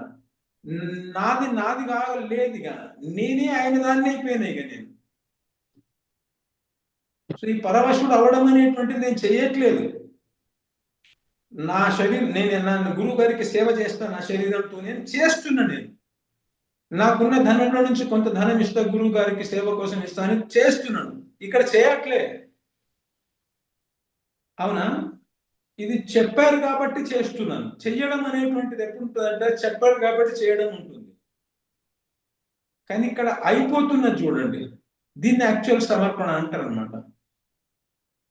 ఇది గురువు గారి గుణాలను దర్శించి ఈయననే నాకు దిక్కు అని ఎప్పుడైతే గమనించి, ఈయన నన్ను ఆయన చూడ ఎంత కృపతోటి నన్ను ఇక్కడి నుంచి పైకి తీసుకుపోవడానికి, తెడ్డుల్లాగా నాకు దొరికిపోయాడైనా మళ్ళీ నాకు జ్ఞానం ఇచ్చి మళ్ళీ నిన్న నుంచి పైకి తేవడం కోసం ఎంత కృప చేపిస్తున్నాను. ఆయన యొక్క కృపను నేను ఎప్పుడైతే దర్శిస్తానో నేను విభోర్ అయిపోయి పరవశుణ్ణి అయిపోతా, అంటే ఆయన వాడిని అయిపోతాను.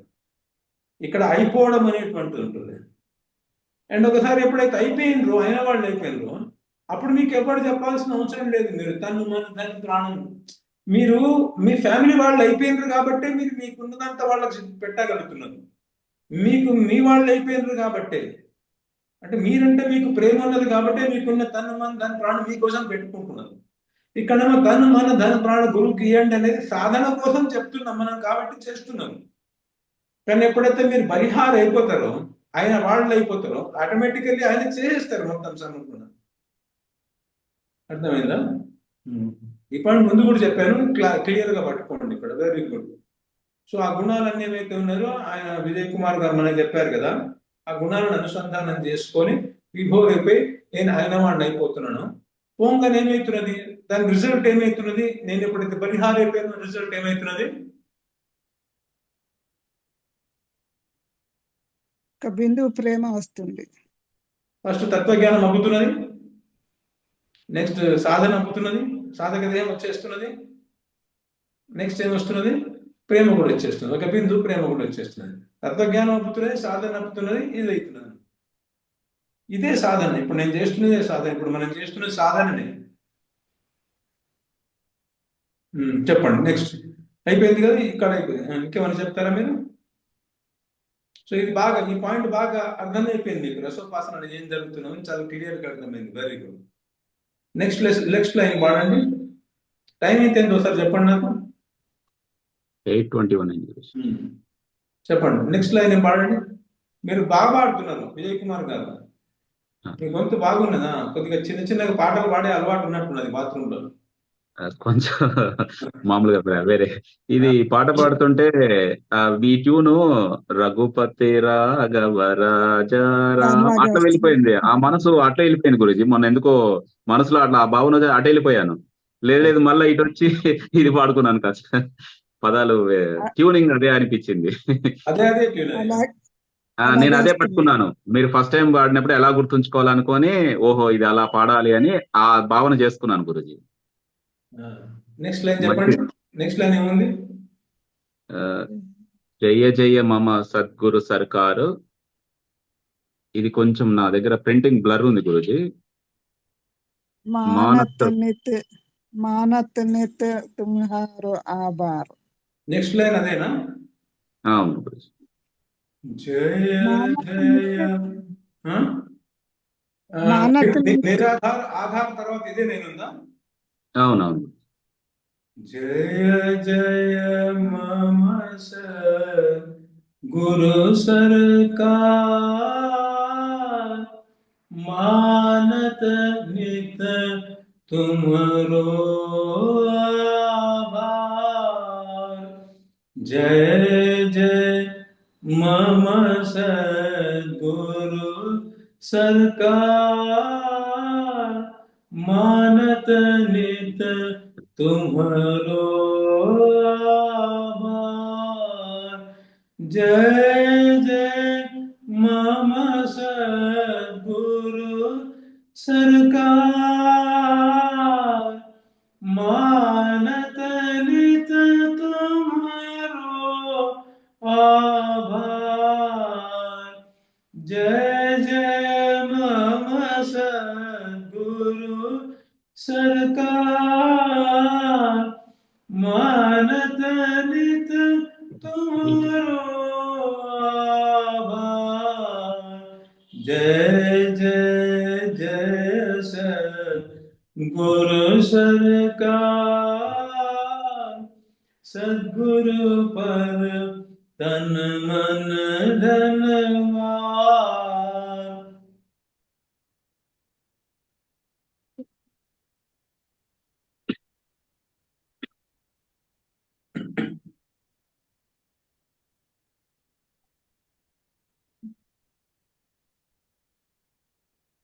जय जय మమ సద్గురు సర్కార్ మానత నిత్ తుమరో ఆభార్. మానత అంటే ఒప్పుకుంటాను, లేకపోతే ఆ భావనలో ఉంటాను అనమాట. నిత్ అంటే నిత్యము, తుమ్హరో అంటే నీ యొక్క, ఆభార్ అంటే రుణపడి ఉండడం అన్నట్టు. రుణపడి నీ ఆభార్ అంటే నేను నీకు రుణపడి ఉన్నాను అంటే నువ్వు ఇన్ని పనులు చేస్తున్నావు కదా. ఉరుణ నాహి తుమరో ఉపకారం అన్నారు కదా. నువ్వు దీనికి అసలు రుణం తీర్చుకోలేము. నువ్వు ఇంత నిరాధారానికి ఆధారంగా ఉండి, నిర్బలానికి బలమై ఉండి, నాకు ఇదంతా నన్ను ఇక్కడి నుంచి బయటపడడానికి అయితే నాకు ఉపకారం చేస్తున్నామో, ఏదైతే కృప చేస్తున్నామో, ఇది ఎప్పుడు కూడా నేను ఆ స్పృహలోనే ఉంటాను అన్నమాట. అందుకనే అట్లా ఆ భావంలో ఉంటేనే నేను ఆయనను నా స్వామి అంటే, ఆయన దాత, ఆయన సాహుకారు, నేను కొనేవాడిని అన్నమాట. తీసుకునేవాడిని, ఆయన ఇచ్చేవాడు, నేను పుచ్చుకునేవాడిని. ఆయన దాత, నేను భిక్షగాడిని అనే భావంలో ఉండాలి ఎప్పుడు గురువు గారి దగ్గర కూడా. ఆ భావంలో ఎప్పుడు ఉండగలుగుతాం అంటే, ఇంతకుముందు మనం చెప్పుకున్నాం కదా, ఆయన ఇది చేస్తాడు, ఇది చేస్తాడు, ఇది చేస్తాడు అని చెప్పేసి అవన్నీ నెమరేసుకుంటూ నేను ఎప్పుడు కూడా నీకు ఆభారి అయి ఉన్నాను అని. తెలుగులో కూడా వాడతారా ఈ పదం, ఆభారి అయి ఉన్నానని? నేను నీకు రుణపడి ఉన్నాను అంటారేమో కదా. నేను నీకు రుణపడి ఉన్నాను అనే భావంలో ఎప్పటికీ గురువు గారి ముందర ఎప్పుడు ఉండదు. ఇది గురువు గారి రసికోపాసన గురించి చెప్పుకుంటున్నాను ఇక్కడ. గురువు గారి దగ్గర ఎట్లా ఉండాలని చెప్పేసి ఇక్కడ అట్లా ఉండడం వస్తే ఆటోమేటికల్లీ జుగల్ సర్కార్ దగ్గర కూడా అట్లా ఉండగలుగుతాం మనం. అవునా? ఎప్పుడు నేను నీకు ఆభారి అయి ఉన్నాను, రుణపడి ఉన్నాను అని ఆ భావంలో ఉండడం అన్నమాట. Next line.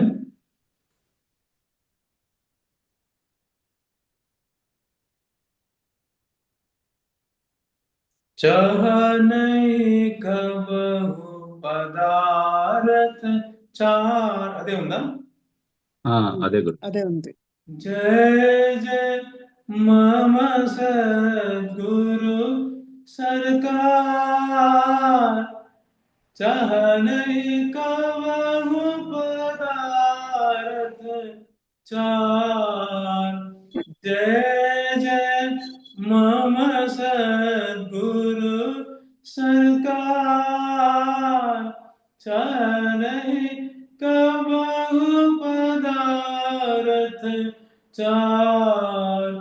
जय जय जय सद्गुरु सरकार सद्गुरु पर तन मन धनवान। ఇది మన అర్థమైందా మీకు? ఆల్రెడీ ఇది ఎక్స్ప్లెయిన్ చేశాను, కానీ ఈ పదం ఈ మీనింగ్ అని మీకు స్ఫురిస్తున్నదా మీకు? చాహ నహి అంటే వద్దు నాకు, కబహు అంటే ఎప్పటికి కూడా, ఒక్క సెకండ్ కూడా నాకు వద్దు. ఏమొద్దు? పదార్థ చార అంటే ఈ 4 పదార్థాలు వద్దు అంటున్నాను.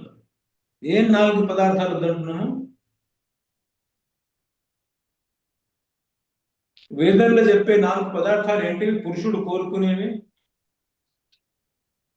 కోరుకునేవి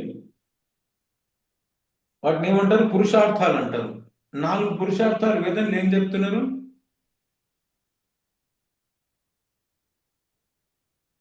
ధర్మార్థ కామ మోక్షాలు. Very good. ధర్మార్థ కామ మోక్షాలు చెప్తున్నారు కదా. ఈ 4 నాకు ఎప్పటికి కూడా వద్దు. అవునా? ఎందుకు వద్దంటున్నారు? ధర్మార్థ కామ మోక్షాలు ఎందుకు వద్దంటున్నారు? వేదంలోనేమో ఈ 4టిని పురుషార్థాలు లాగా చెప్పారు కదా, పురుషుడి చేత కోరబడేది అని చెప్పేసి. ఈ పురుషార్థాలు పురుషుడి చేత కోరబడేది, దీన్ని ఎట్లా పొందాలి అనే మార్గాన్ని మనకు వేదంలో చెప్తున్నారు. ఇక్కడనేమో మనకు జగద్గురులు ఏమంటున్నారు అంటే, నాకు అసలు ఆ 4 పదార్థాలు ఎప్పటికి వద్దు అంటున్నారు. ఎందుకు వద్దు అంటున్నారు? చాలా సార్లు చెప్పుకున్నాము, మళ్ళీ చెప్పండి. వాటి ద్వారా ప్రేమను పొందలేము, వెరీ గుడ్. శాశ్వతమైన ప్రేమను పొందలేము. శాశ్వతమైన అసలు ప్రేమనే పొందలేము మనం. నాకు ప్రేమ మాత్రమే కావాలి. ఎందుకు పొందలేమో కూడా చెప్పండి. లాస్ట్ టైం తులసి చెప్పాడు, ఈ ఆన్సర్ బాగా చెప్పాడు. ఒక్కొక్కటి చెప్పండి. ఫస్ట్ మనకు ఉండేది ఏంటిది? దేహాత్మాభిమానం ఉన్నందుకు మనకు ఫస్ట్ ఉండేది ఏంటిది? కామం ఉండేది. కామము ఎగ్జాక్ట్లీ ప్రేమకు ఆపోజిట్. అవునా? ప్రేమ ఏంటిదంటే తత్సుఖే సుఖిత్వం, నా ప్రియుడి సుఖంలో సుఖము ప్రేమ అంటే. ఇది దానికి ఆపోజిట్. నా సుఖమే నా సుఖం. కామం అంటే నా ఇంద్రియ తృప్తి కదా. ప్రేమ లేదు, ప్రేమకు ఆపోజిట్. ఇది విషం లాంటిది కామం అనేటువంటిది. అవునా? కామం వద్దు నాకు.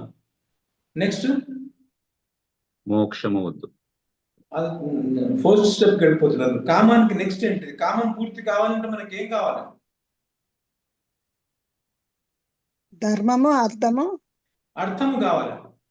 నా దగ్గర డబ్బులు ఉంటేనే కదా నేను ఈ కామానికి సంబంధించిన సామగ్రిని కూడగట్టుకునేది. నేను అన్ని నాకు ఏం కావాలో ఎట్లా పర్చేస్ చేయగలుగుతాను? నా దగ్గర స్పెండింగ్ పవర్ ఉంటేనే కదా, అర్థం ఉంటేనే కదా. సో అర్థం కామం కోసమే కాబట్టి, కామము ప్రేమకు విరుద్ధము కాబట్టి, అది సూర్యుడైతే ఇది అంధకారం కాబట్టి అర్థం కూడా వద్దున్నాను. ఈ అర్థం ఎట్లా వస్తుంది?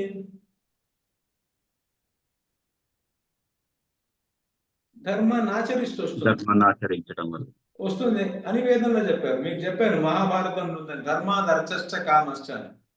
ధర్మంతో అర్థం కామం వస్తుంది కదా. ధర్మము లేకుండా నేను అర్థం సంపాదించే ప్రయత్నం చేస్తే అది ఎప్పుడో అప్పుడు దెబ్బ కొడుతుంది నాకు. ధర్మం చేస్తేనే నాకు అర్థం వస్తుంది అనమాట. అంటే నాకు కామం ఉపభోగించినా కానీ నాకేమీ పాపం అంటుకోకుండా వస్తుంది అనమాట. ఆ ధర్మం కూడా వద్దు. ఎందుకంటే ఆ ధర్మం కూడా ఎందుకు? అర్థం కోసం. అర్థం ఎందుకు? పాపం కోసం, కామం కోసం. ఇది కూడా నాకు ప్రేమకు విరుద్ధం. మోక్షం ఎందుకు వద్దు? మోక్షం అంటే ఏంటిది?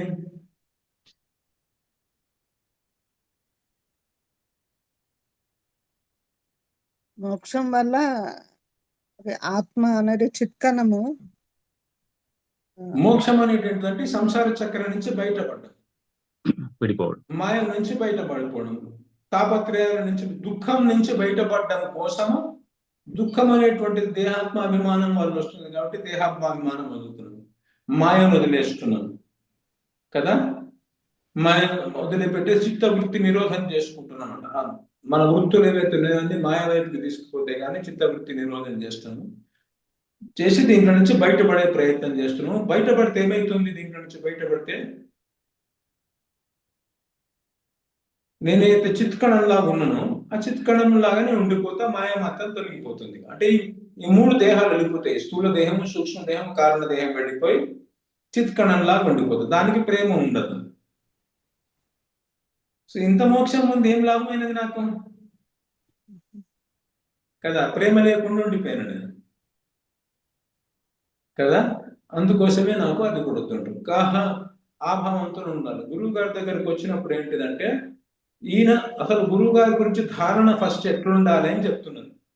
ఈయన నిరాధారమైన నాకు ఆధారము, నిర్బలుడు నాకు బలము, పతితుడికి పతివారు లాంటి వాడు అని చెప్పేసి ఇవన్నీ, దీనుడు నాలాంటి దీనుడికి ఉద్ధారకుడిన అని చెప్పేసి ఆ భావముతో నుండి, అండ్ ఇదైతే చేస్తున్నాడో, ఈ ఉపకారం ఏదైతే చేస్తున్నానో, ఈ రుణం అనేటువంటిది ఎప్పటికీ తీరదు, తీరే రుణం కాదు ఇది. ప్రేమనిస్తున్నాడు, దివ్యమైన ప్రేమిస్తున్నాడు. నేను ఎప్పటికి కూడా ఆయనకు ఆభారి అయి ఉంటాను, ఎప్పటికీ ఆయనకు వంగే ఉంటాను. ఇట్లా ఆయన దాస్యమే కోరుకుంటాను, నాకు ఇంకేమొద్దు. అసలు ఆ దాస్యం చేయడం వల్ల కూడా రుణం తీరుతుందంటే లేదు. పూర్వకాలంలో జమీందారుల దగ్గర ఏంటంటే రుణం తీసుకునేవాడు, వాడు అప్పులు తీర్చుకోలేకపోతే వాడి దగ్గర బాంచలాగా ఉండేటోడు. అయ్యా నేను నీ బాంచను అంటారు కదా. ఇప్పుడు ఎవరు అన్నారు కానీ మేము చిన్నగా ఉన్నప్పుడు అనేటోడు నేను నీ బాంచను అంటూ, అంటే బానిసలాగా ఉండేవాళ్ళు అనమాట. ఇంతకాలం ఉంటే తీరుతుంది అని చెప్పేసి 10 ఏళ్ళు నా దగ్గర ఊడిగం చేస్తే నీ రుణం తీరను. కానీ ఈయన దగ్గర ఏమవుతున్నది అంటే, ఈయన రుణం ఎందుకు తీరట్లేదంటే, నేను ఈయనకి ఎంత దాస్యం చేస్తుంటే అంత నాకు ప్రేమ ఇస్తూనే పోతున్నాను, నేను అంత నన్ను పైకి లేపుతున్నాడు. అంటే దాస్యంతోటే నేను పైకి లేస్తున్నాను, అంటే ఇంకా ఇస్తూనే ఉంటాడు. అంటే గురువు గారు అనేటువంటి వాడు ఇచ్చేవాడే అనమాట. నా దగ్గర నుంచి తీసుకోవడం అనేటువంటిది ఏం ఆయన దగ్గర లేదు. నా లేబర్ పవర్, ఇప్పుడు వీడేం చేస్తున్నాడు అంటే, డబ్బులు ఇవ్వలేక ఎవరైతే డబ్బులు రుణం తీసుకున్నాడో తన లేబర్ పవర్ని ఇస్తున్నాడు. ఆ లేబర్ పవర్ని యూజ్ చేసుకొని వాడు జమీందారు డబ్బులు సంపాదించుకుంటున్నాడు. మా గురువు గారి దగ్గర పోయి నేను దాస్యం చేస్తే ఆయన సంపాదించుకోలేదు ఏం లేదు నా దగ్గర. ఆయన దగ్గర దివ్యమైన ప్రేమ ఉన్నది, అనంత పరిమాణం కలిగినటువంటి ఆనందాన్ని, ప్రతిక్షణ ప్రవర్ధమైనటువంటి ఆనందాన్ని ఆయన నిరంతరం ఆస్వాదిస్తున్నాడు. ఇంకా ఆయనకు పొందాల్సినది లేదనమాట. ఏది పొందిన తర్వాత ఇంకా మళ్ళీ పొందేది లేదో ఆ స్థితిలో ఉన్నాడు అనమాట ఆయన. దాన్ని పొంది ఉన్నాడు ఆయన. సో మీరు చేసే దాస్యం వల్ల ఆయనకి ఏం రావట్లేదు. కాకపోతే మీరు దాస్యం చేస్తుంటే మీరే ఉద్ధరింపబడుతున్నారు, మీకే దివ్యమైన ప్రేమ ఇస్తున్నాడు ఆయన. అంటే మీరు ఎంత ఆయనకు దాస్యం చేస్తుంటే అంతంత మీకే లాభం అవుతున్నది, ఆయన దగ్గర నుంచి మీకు ఇంకొస్తున్నది. కాబట్టి ఎప్పుడూ ఆయనకు రుణం తీర్చుకుని ఆయనకు ఆభారి అయి ఉంటాను అన్నమాట. ఆభారి అయి ఉంటానని చెప్పేసి ఇప్పుడు ఇక్కడ ఏమంటున్నామంటే, నాకేమొద్దు, ఈ ధర్మార్థ కామ మోక్షాలు ఏమొద్దు అని చెప్పడం వల్ల ఏం కావాలి అన్నట్టు వస్తున్నది. నాకు కేవలం జయ జయ మమ సద్గురు సర్కార్ చహ నహి కబహు పదార్థచార్, నాకు ఈ 4 పదార్థాలు వద్దు, ఓ నా సద్గురు సర్కార్ అనడం వల్ల, సర్కార్ అనడం వల్ల నేను నీ దాసుడిని, నాకు నీ దాస్యమే కావాలి, ఎప్పటికీ నీ దాసుడిలాగా అయిపోయి ఆ సేవా సుఖాన్ని అనుభవిస్తుంటాను అని అర్థం వస్తుంది దానికి. అవునా? నెక్స్ట్ లైన్ ఏమున్నది?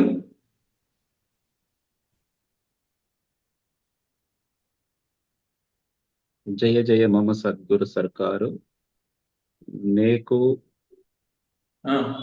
జయ జయ మమ సద్గురు सरकार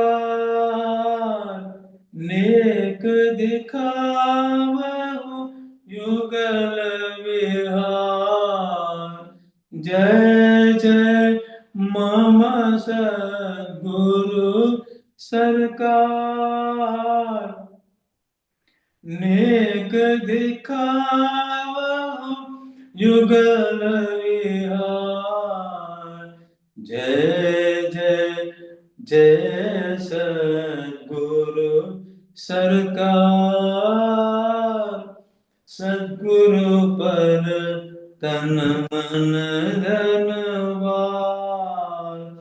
जय जय जय सद्गुरु सरकार, सद्गुरु पर तन मन धन वार। ఏం కావాలంటారు అంటే, నాకు ధర్మార్థ కామ మోక్షాలు అంటే ఏమొద్దు నాకంటే మళ్ళీ ఏం ప్రయోజనంతో చేస్తున్నావు, దేనికోసం చేస్తున్నావు అంటే, నాకు ఒకే ఒకటి కావాలి. నీ దగ్గర ఏదైతే సొమ్ము ఉన్నదో అది నాకు కావాలన్నమాట. నీ ఆస్తి అంతా నీ కావాలి నాకు. ఏంటిది గురువు గారి దగ్గర ఉన్నది అంటే, ఆయన ఎప్పుడు యుగల్ విహార్, యుగల్ అంటే డ్యూయట్, ఇద్దరు అని యుగళ గీతం అంటారు కదా. రాధాకృష్ణుడు ఎవరైతే ఉన్నారో ఆ రాధాకృష్ణుడు లెక్క యుగల విహార్, వాళ్ళు రాధాకృష్ణుడు నికుంజములో నిత్య విహారం చేస్తుంటుంది. నిత్య విహారం ఏంటిదంటే, శ్రీకృష్ణుడు ఏంటిది అంటే ఆనంద స్వరూపుడు, రాధారాణి అంటే ప్రేమ స్వరూపం. రాధాకృష్ణుడి మధ్యలో ఒక నిత్య విహారం జరుగుతుంటే ప్రేమ ఇంకా ఆనందం యొక్క క్రీడ జరుగుతుంటుంది. ఆనందం ఎట్లా వస్తుంటుంది? ప్రేమను ఆస్వాదిస్తుంటే. శ్రీకృష్ణుడు ఆనంద స్వరూపుడు కదా, రాధారాణి ఆయనకు ప్రేమ ఇస్తుంటుంది అనమాట. ఆమె ప్రేమ సముద్రం. ఆ ప్రేమను ఆయన మీద వర్షింపజేస్తుంటే ఆ ప్రేమను ఆస్వాదించి ఆనందాన్ని అనుభవిస్తుంటాడు. ఆయన శ్రీకృష్ణుడు ఆనందపడుతుంటే ఏమైతుంది? ప్రేమ అంటే ఏంటిది అంటే, ఇంకా డీప్ గా తర్వాత పోతా, 4th కోర్సులో పోతా, ఇప్పుడే పోను. ప్రేమ అంటే ఏంటిది? తత్సుఖే సుఖిత్వం అనుకున్నాం కదా, అంటే ప్రియుడి సుఖంలో సుఖం కదా. సో రాధారాణి ఏంటంటే, మనకు కృష్ణుడు దాత అయినట్టు రాధారాణి దాత కృష్ణుడి కోసం. సో ఆమె ప్రేమను కురిపిస్తుంటే శ్రీకృష్ణుడు ఆ ప్రేమను ఆస్వాదిస్తుంటాడు. ఆ ప్రేమను ఆస్వాదించి ప్రేమ యొక్క ఆస్వాదన ఆనందం కలిసి ఆనందం సుఖధామం అంటారు. ఫ్యూచర్ లో వస్తుంది మనకు పాట. జయనంద నందన సుఖధామ गोपी जन वल्लभ श्याम हरे అని వస్తుంది. నెక్స్ట్ శ్రీకృష్ణుడు సుఖధామం అంటే ఆ ప్రేమను రాధారాణి అనే ఆయన ఆహ్లాదిని శక్తి అయినటువంటి ఆహ్లాదిత శక్తి అంటే తర్వాత చెప్తాను ఇవన్నీ. ఇప్పుడు జస్ట్ పదాలు వింటున్నాడు. 2nd కోర్సులో 3rd కోర్సులో ఎట్లా వస్తాయి. ఆయన యొక్క అంతరంగ శక్తి, స్వరూప శక్తి, ఆహ్లాదన శక్తి అంటే ఆయనకు ఆనందాన్ని ఇచ్చే శక్తి, ఆయన శక్తి. ఇట్లా లీలాక్షేత్రంలో తాత్వికంగా ఆమె ఆహ్లాదిని శక్తి, లీలాక్షేత్రంలో ప్రేమను రాధారాణి లాగా ఉన్నది. ఆమె అగాధమైన ప్రేమ. ఆ ప్రేమను ఆమె కురిపించే ప్రేమ ఉంది కదా, ఆ కురిపించే ప్రేమను ఆస్వాదించుకుంటే సుఖగామతి ఏదైతే రసో ఆనందో బ్రహ్మేతి విచార అంటున్నారో ఆ ఆనందం ఆయనకి ఎక్కడ వస్తుందంటే రాధారాణి కురిపించే ప్రేమను ఆస్వాదించడం వల్ల వస్తుంది. ఆనంద స్వరూపుడైతున్నాడు. ఇప్పుడు ఈమె ఏమైతున్నది? రాధారాణి ప్రియుడి సుఖము కదా ప్రేమ అంటే. సో ఎప్పుడైతే ప్రియుడు ఆనందపడుతున్నాడో ఈమె ఇస్తున్నటువంటి ప్రేమను ఇవ్వడం వల్ల ఆయన ఆనందం చూసి ఆ ఆనందం ఆయన దగ్గర నుంచి ఈమె లోపలికి ట్రాన్స్ఫర్ అవుతున్నది. రాధారాణిలో నుంచి ప్రేమ అనేటువంటిది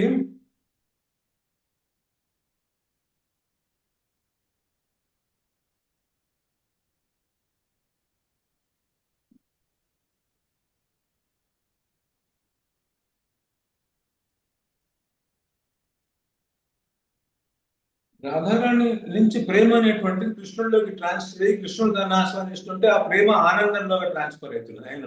ఆయన ఆనంద స్వరూపుడు అవుతున్నాడు. ఈయన ఆనందం అనేటువంటిది ఆమె లోపల ఆనందంలాగా ట్రాన్స్ఫర్ అవుతుంది. అంటే ఆయన ఆనందపడుతుంటే ఈమె ఆటోమేటికలీ ఆనందపడుతుంది, ప్రేమ స్వరూపుడే కాబట్టి. ఆ ఆనందము ఈమె లోపలికి ట్రాన్స్ఫర్ అయ్యి ఆ ఆనందము ప్రేమలాగా కన్వర్ట్ అవుతున్నది. సో ఆమె ఇంకా అగాధం అవుతున్నది.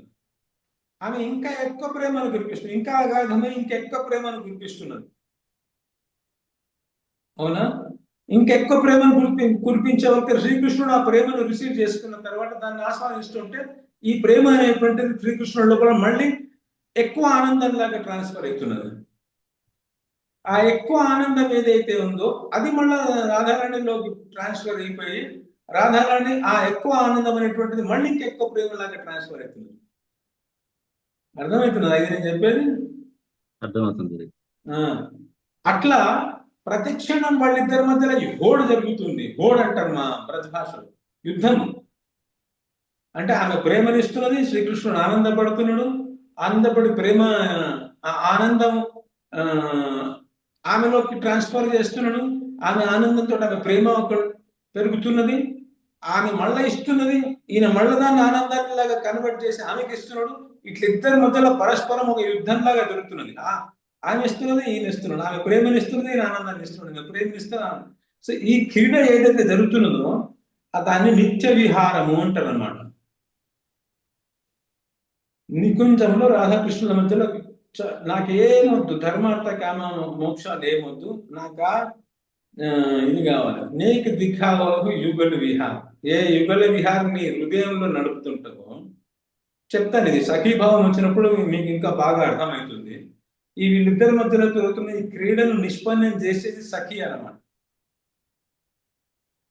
అవునా? ఇప్పుడు గురుగారి హృదయంలో ఏమున్నది అనుకున్న సొమ్ము, మన ఆయన దగ్గర ఏమున్నది, ఇల్లు ఉన్నది, పొలం ఉన్నది, ఆ డబ్బులు ఉన్నాయి, ఇవన్నీ ఉన్నాయి, అది కావాలి అని కోరుకుంటాను నేను. కానీ మా గురువు గారి దగ్గర ఏమున్నదంటే రాధాకృష్ణుడు అయితే నిత్య విహారం చేస్తున్నారో, పరస్పరం ఆదాన ప్రదానం చేసుకుంటున్నాడు ప్రేమను, ఆనందాన్ని, అది నాకు ఒక్కసారి దర్శనమయ్యేటట్టు చేయగలరు. ఒక్క సెకండ్ చూపించన్నా. నేకు దిఖావహు, నేకు అంటే ఒక్కసారి, దిఖావహు యుగల విహారం అంటే అది ఎప్పుడు దర్శిస్తారు మీరు? మనం ఈ ప్రపంచాన్ని ఎందుకు దర్శిస్తున్నాం అంటే మన లోపల కామం ఉంది కాబట్టి. అది ఎప్పుడు దర్శిస్తాం మనము? మన లోపల ప్రేమ ఉంటే. అంటే నాకు ధర్మ అర్థ కామ మోహాక్షాలతో నాకు ప్రేమ కావాలి అన్నట్టుంది. అంటే ఒక బిందువు ప్రేమ నాకు ఇచ్చావనుకో, నా లోపల అంతఃకరణ శుద్ధి అయిపోయి ఇక్కడ నుంచి అంతా పటాపంచలు అయిపోతుంది. నేను నికుంజంలో ప్రవేశించి దాన్ని దర్శించగలుగుతాను అన్నమాట. ఆ భాగ్యము ప్లస్ సేవ. ఆటోమేటికలీ ప్రేమ ఎక్కడైతుందో సేవ కూడా కోరుకుంటున్నాడు. ఎందుకంటే లైన్స్ లో ఎక్కువ వర్ణించలేరు. సేవ కూడా నాకు కావాలి. అంటే యుగల్ సర్కార్ యొక్క దాంట్లో సేవ కావాలి. ఏం సేవ ఉంటుంది అనేటువంటిది 4th కోర్సులో చెప్తాను నేను మీకు. ఏం సేవ చేస్తాం మనం అని చెప్పేసి. ఇప్పుడు మీరు కేవలం ఇది అర్థం చేసుకోండి. రసోపాసనలో మరి ఏంటిది నిత్య విహార అంటే ఏంటిది, జుగలోపాసన అంటే ఏంటిదని మీకు బేసిక్స్ అర్థమవుతుంది. నెక్స్ట్ లైన్ ఏమున్నది? జయ జయ మమ సద్గురు సర్కారు తుమరే బాషరహు జయ మమ సద్గురు सरकार तुम्हारे बशरा नंद कुमार। जय जय मम सद्गुरु सरकार तुम्हारे बशरा नंद कुमार। जय जय जय सद्गुरु सरकार सद्गुरु पर तन मन धन जय जय मम सद्गुरु सरकार सद्गुरु पर तन मन धन అయితే ఎట్లా ఇవ్వగలుగుతా? గురువు గారు అడుగుతున్నారు అనమాట శిష్యుడిని, నాకు నిత్య విహారం చూపించు, నేను ఎట్లా చూపించు అంటే ఎట్లా చూపించగలుగుతా నేను? శ్రీకృష్ణుడు ఎప్పుడు చూపిస్తే అప్పుడే చూస్తాం కదా మనం. భగవంతుడు సర్వస్వతంత్రుడు కదా. సర్వస్వతంత్రుడైనట్టు భగవంతుడు ఎప్పుడు మనకు రివీల్ చేస్తే, ఆయన కృప ఎప్పుడు చేస్తే అప్పుడు చూపిస్తాం, చూడగలుగుతాం అన్నమాట కదా. సో నేను ఎట్లా చూపించగలుగుతాను నీకు? ఆయన మీద డిపెండ్ ఉంది. ఆయన నిత్య విహారం ఎప్పుడు చూపించదలుచుకుంటే నీకు అప్పుడు కనబడుతుంది నీకు. సర్వస్వతంత్రుడు భగవంతుడు. మనమందరం మాయాబద్ధులనే ఉన్నాం, బద్ధావస్థలో ఉన్నాం. ఆయన స్వతంత్రుడు కదా. కానీ భగవంతుడు అనేటువంటి వాడు ఏంటంటే ఎప్పుడు భక్తులకు వశీభూతుడై ఉంటాడు. అంటే మనము భగవంతుని ఆరాధించడము, భగవంతుని కృపని యాచించడం అదంతా ఎప్పటిదాకా చేస్తామంటే ఇందులో నుంచి బయటపడేదాకా. ఒకసారి ప్రేమ మనకు వచ్చిన తర్వాత భగవంతుడు భక్తుడికి వశీభూతుడై ఉంటాడు. ఎందుకు భక్తునికి వశీభూతుడై ఉంటాడు?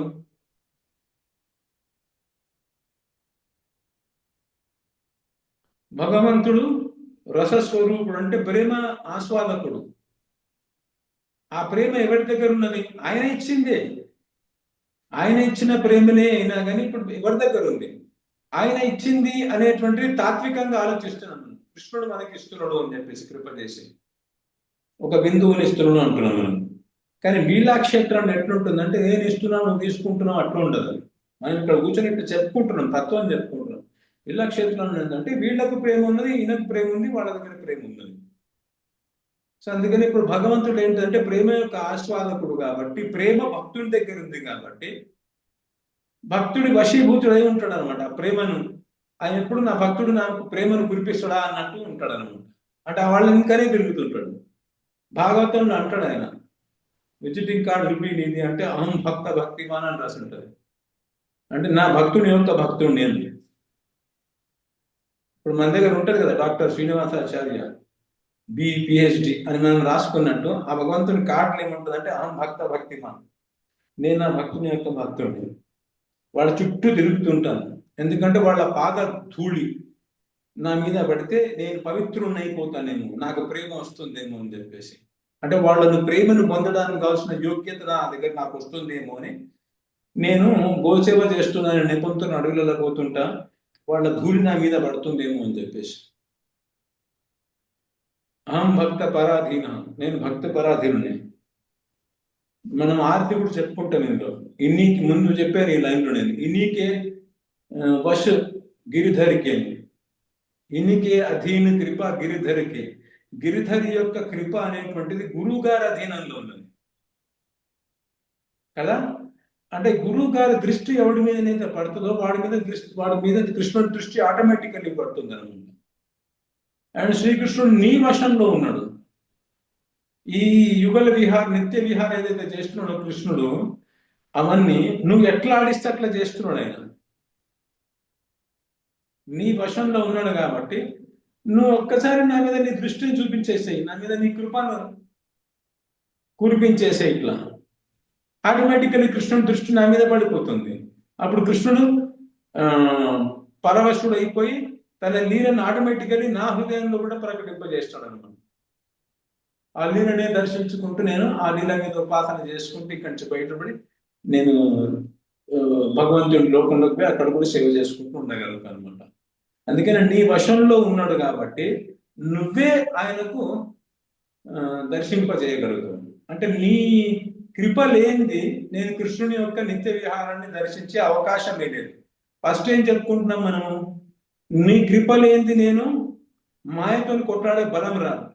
నీ కృప లేనిది నేను ఇక్కడి నుంచి బయటనే పడలేను. నీ కృప లేనిది తత్వజ్ఞానమే అబ్బదు నాకు. నీ కృప లేనిది సాధననే చేయలేను. నీ కృప లేనిది మాయ పోదు. నీ కృప లేనిది ప్రేమ రాదు. ఇప్పుడు నీ కృప లేనిది నాకు యుగల విహారం కూడా కనపడదు.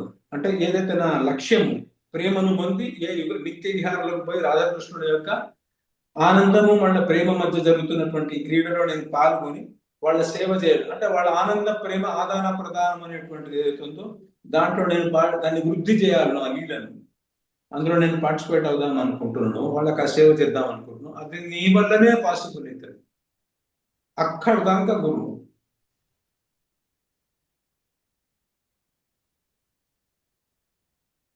అర్థమైంది కదా ఈ విషయం. ఇది రసోపాసన ఏరియాలోకి ఎంటర్ అవుతున్నాం అనమాట.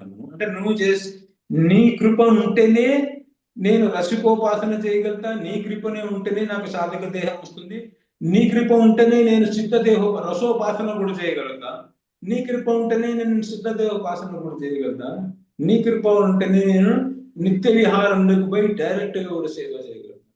అంతా నీ మీద నేను డిపెండ్ అయ్యాను. సో అది ఇవ్వడం కోసం అంటే ఎక్కడనో గోతిలో మిలియన్స్ ఆఫ్ ఫీట్ల కింద ఎక్కడో కూరుకుపోయి ఉన్నటువంటి నాకు అంత హైయెస్ట్ స్థాయికి ఇచ్చేయడానికి వచ్చిన ఈ గురువు గారు ఏదైతుందో ఆయనను చూసి నేను విభోరి బలిహారతి తద్గురు పర్ తన్మన్ ధర్మ అని అంటున్నాను. ఇంకా నెక్స్ట్ లైన్ ఏముందండి? ఇదంతా ఒకటే స్ట్రీమ్, ఇది కంప్లీట్ చేసేద్దాం. జయ జయ మమ సద్గురు సర్కారు తుము కృపాలు హమరీ సర్కారు. జయ జయ మమ सद्गुरु सरकार, तुम कृपालु हमारो सरकार। जय जय मम सद्गुरु सरकार, तुम कृपाल हमारो सरकार।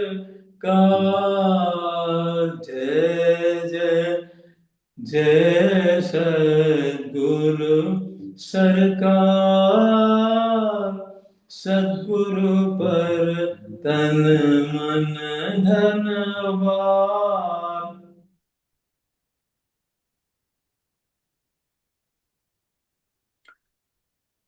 జయ జయ జయ సద్గురు సర్కార్, తుము కృపాలు హమరో సర్కార్. ఇక్కడ రెండు మీనింగ్స్ వచ్చినాయి. ఎప్పుడైనా కానీ కవి పాట లాస్ట్, కీర్తన లాస్ట్ తన పేరు పెట్టుకుంటాడు అనమాట. సును కబీరా అని ఉంటది. మీరాకి గిరిధర్ నాగర్ అనుకుంటూ మీరాబాయి పేరు వాళ్ళు పోయిట్స్ రాసుకుంటారు అనమాట లాస్ట్. అవునా? సో జయ జయ జయ సద్గురు సర్కార్, తుము కృపాలు హమరో సర్కార్ అంటే కృపాలు అయినటువంటి నువ్వు ఓ గురువా. ఇప్పుడు ఇవన్నిట్లలో అర్థభావన చేస్తున్నప్పుడు ఏ గుణాన్ని మనము ఇవన్నీ చెప్పుకుంటూ ఏ గుణాన్ని మనం హైలైట్ చేస్తున్నాము? గురువు గారి యొక్క కృపను అని చెప్పినాం కదా. అంటే గురువు గారి యొక్క కృపాలు స్వభావానికి మనము అంటే ఎక్కడో గోతులో ఉన్నటువంటి మనము ఏమాత్రము ఇన్న నుంచి ఎట్లా బయటపడాలో మనకు తెలియని దీన స్థితిలో ఉన్న మనం కేవలం అక్కడి నుంచి బయటకు తీయడమే కాకుండా రాధాకృష్ణుడి యొక్క హైయెస్ట్ లీల నిత్య విహారం. అంటే వైకుంఠంలో కూడా దొరకదు మీకు అది, ద్వారకలో దొరకదు, మథురలో దొరకదు, బ్రజ్లో కూడా దొరకదు. ఏ బృందావనంలో ఉన్నటువంటి లీలను వర్ణించాడు బ్రజమండలంలో నందుడు యశోద గోల, అక్కడ కూడా దొరకదు. కేవలం నికుంజంలోనే దొరికేటువంటి ఆ నిత్య విహారం హైయెస్ట్ అంటే లోయెస్ట్ స్టేజ్ నుంచి హైయెస్ట్ స్టేజ్ కి మనం తీసుకుపోతున్నాడు గురువు గారు. ఎందుకు తీసుకుపోగలుగుతున్నాడు ఈయన అంటే నాలాంటి ఏం క్వాలిఫికేషన్ లేని వాడికి ఏమాత్రం ఇష్టం కూడా లేదు నాకు. గురువుగారు ఎంత మొత్తుకున్నా అనాది కాలం నుంచి మొత్తుకుంటున్నాడు, చెప్తున్నాడు ఇట్లా బయటపడతావు, నడిచి బయటపడు, లేకపోతే మళ్ళపోతావు అంటే కూడా గురువుగారిని ధిక్కరించి మళ్ళీ ఇక్కడనే తిరుగుతున్నాడు. అయినా కృపతోటి నా వెనక పడుకుంటూ ప్రతి మనుష్య జన్మ నేను ఇచ్చినప్పుడల్లా నా దగ్గరికి వచ్చి ఇదంతా చేస్తున్నాడు కదా. ఈ ప్రయత్నం ఇది ఎందుకు చేస్తున్నాడు? కృపాలు కాబట్టి. సో ఇదంతా మనము రసికోపాసన చేసేటప్పుడు కానీ రసోపాసన చేసేటప్పుడు ఏం చేస్తున్నాం అంటే ఆయన యొక్క కృపా గుణం ఏదైతే ఉందో దాన్ని అనుసంధానం చేసుకుంటున్నాం. అట్లా కృపా అనుసంధానం చేసుకుంటే నేను విభోరై పరిహారం అవుతున్నాను అనమాట. అప్పుడు ఆయన ఇవ్వగలుగుతున్నాడు కదా. ఇంత సింపుల్ మార్గాన్ని మనకి చెప్తున్నాడు. సో తుమ్ కృపాలు హమరో సర్కార్ అంటే ఇవన్నీ అనుసంధానం చేసుకొని కన్క్లూజన్లోకి ఏమొస్తున్నామంటే నువ్వు కృపాలు అయినటువంటి నీకు నువ్వు నా స్వామిని, నేను నా దాసుని అనే భావనలోకి వస్తున్నాం అనమాట. అంటే ఇదంతా అనుసంధానం చేసుకుని మనం బలిహారిపై మన స్వత్వాన్ని వదిలిపెట్టేసి, ఇండిపెండెన్స్ అంత వదిలిపెట్టేసి మనం ఆయనకు దాసుడు అవ్వగలుగుతాం. ఎప్పుడైతే మనం దాసుడు అయినామో ఆయనకు, అప్పుడు ఆటోమేటికలీ ఆయన నావాడు, నా దాసుడు, నా శిష్యుడు, నా దాసుడు అని స్వీకరించి అప్పుడు ఆయన మనకు కాన్స్టెంట్ గా పాస్ ఆన్ చేయగలుగుతాడు అనమాట ఆయనకున్న సొంతంగా. అదొకటి. తుమ్ కృపాలు హమరో సర్కార్ అంటే తుమ్ కృపాలు అంటే మా గురువు గారి పేరు కృపాలు మహారాజ్, జగద్గురు కృపాలు. సో తుమ్ కృపాలు హమరో సర్కార్ అని మాలాంటి శిష్యులకి ఏంటంటే హే కృపాలు, జగద్గురు కృపాలు, నువ్వు మా స్వామివి అని చెప్తున్నాం అనమాట. ఒకటి ఆ మీనింగ్ వస్తున్నది. గురువా నువ్వు కృపాలు, గురుతత్వం అవుతుంది కదా, కృపాలు అనమాట. ఆ కృపాలు ఆయన కృపాలు నా ఉద్ధారకుడు, నాకు ప్రేమను ప్రసాదించేవాడు, నాకు స్థాయి భావాన్ని ఇచ్చేవాడు, నన్ను నికుంజంలో ఒక సిద్ధ దేహాన్ని ఇచ్చేవాడు అనే భావన ఉంటే నేను ఆటోమేటిక్గా ఏమవుతా అంటే నేను ఆయనను స్వామిలాగా స్వీకరించి నేను దాసుడిని అంటే ఇట్లా రీకాన్స్టిట్యూట్ చేసుకోగలుగుతాను అనమాట. సమర్పణ అయ్యేందుకు దాసభావాన్ని పొందడం కోసం, ఆత్మదాస పరికరుడు కదా, ఆత్మభావంలోకి వచ్చి దాస భావాన్ని పొందడం కోసం ఆటోమేటికలీ ఆయన నన్ను పరికరుణ్ణి చేసేస్తాడు ప్రేమ ప్రకారం. సో ఇది రసికోపాసన, ఇది మన సాధక దేహాన్ని పొందడం కోసం చేసే ఉపాసన. ఇది సమర్పణ అన్నమాట మార్గం. శరణాగతి దారి అని రాహ అన్నాడు కదా, శరణాగతి దారి ఇట్లా అన్నమాట. ఇట్లా అర్థభావన చేసుకుంటూ బలిహారి ఆయనను కృపాళులాగా గుర్తించి, ఆయన కృపాళు నేచర్కి నేను విభోరైపోయి, అంటే ఏం చేస్తున్నాడు ఆయన నా కోసం చూడని విభోరైపోయి బలిహారై దాసత్వాన్ని స్వీకరిస్తున్నాను. ఎప్పుడు నేను ఆయన దాసత్వం స్వీకరించి ఆయన శిష్యుడిని అయిపోతున్నాను. ఇది గురుగారి దగ్గర పోయి పంచ సంస్కారాలు తీసుకొని దీక్ష తీసుకుని అది కాదు శరణాగతి అంటే. అవునా? ఇదేనమాట రాగానుగ మార్గంలో, అది వైద్య మార్గంలోకి వస్తుంది. ఇది రాగానుగ భక్తి మార్గం అంటే రాగాన్ని అనుసరించి చేసేది. రాగాత్మిక భక్తులకు ఉండే భావాన్ని పొందాలని ఇచ్చతోటి నేను చేసే సాధనను రాగానుగ సాధన అంటుగా. ఆ రాగానుగ భక్తి సాధన అన్నమాట. ఇది శరణాగతి రాహ దిఖాయి అని అక్కడ అన్నారు కదా. ఏంటిదా శరణాగతి రాహ అంటే ఈ కీర్తనలలో వస్తుంటుంది. ఏంటి రసికోపాసన అంటే గురువు గారితో ఉపాసన చేయడము, ఆయనతో యుక్తులు అవ్వడం అంటే ఏంటిదంటే ఇదనమాట. ఆ దాసభావాన్ని ఎప్పుడైతే నేను గురువు గారికి దాసుని అయిపోతానో ఆటోమేటికలీ అంతా ఇక ప్రాసెస్లో పడ్డట్టే. సరేనా? ఇవి చాలా గంభీరమైన విషయాలు వచ్చినాయి వాళ్ళ. బాగా చింతన చేసి నెక్స్ట్ క్లాస్లో చెప్పండి మీరు. సరేనా? గురవే నమః. ఇప్పుడు కొద్దిగా ఎక్కువైంది క్లాసు, కానీ కంప్లీట్ చేద్దామని నేను, ఎందుకంటే ఇదంతా ఒకటే సెక్షన్ అన్నమాట. నెక్స్ట్ ఇంకో కీర్తన తీసుకుంటా చెప్తాను నేను. సరేనా? ఓకే.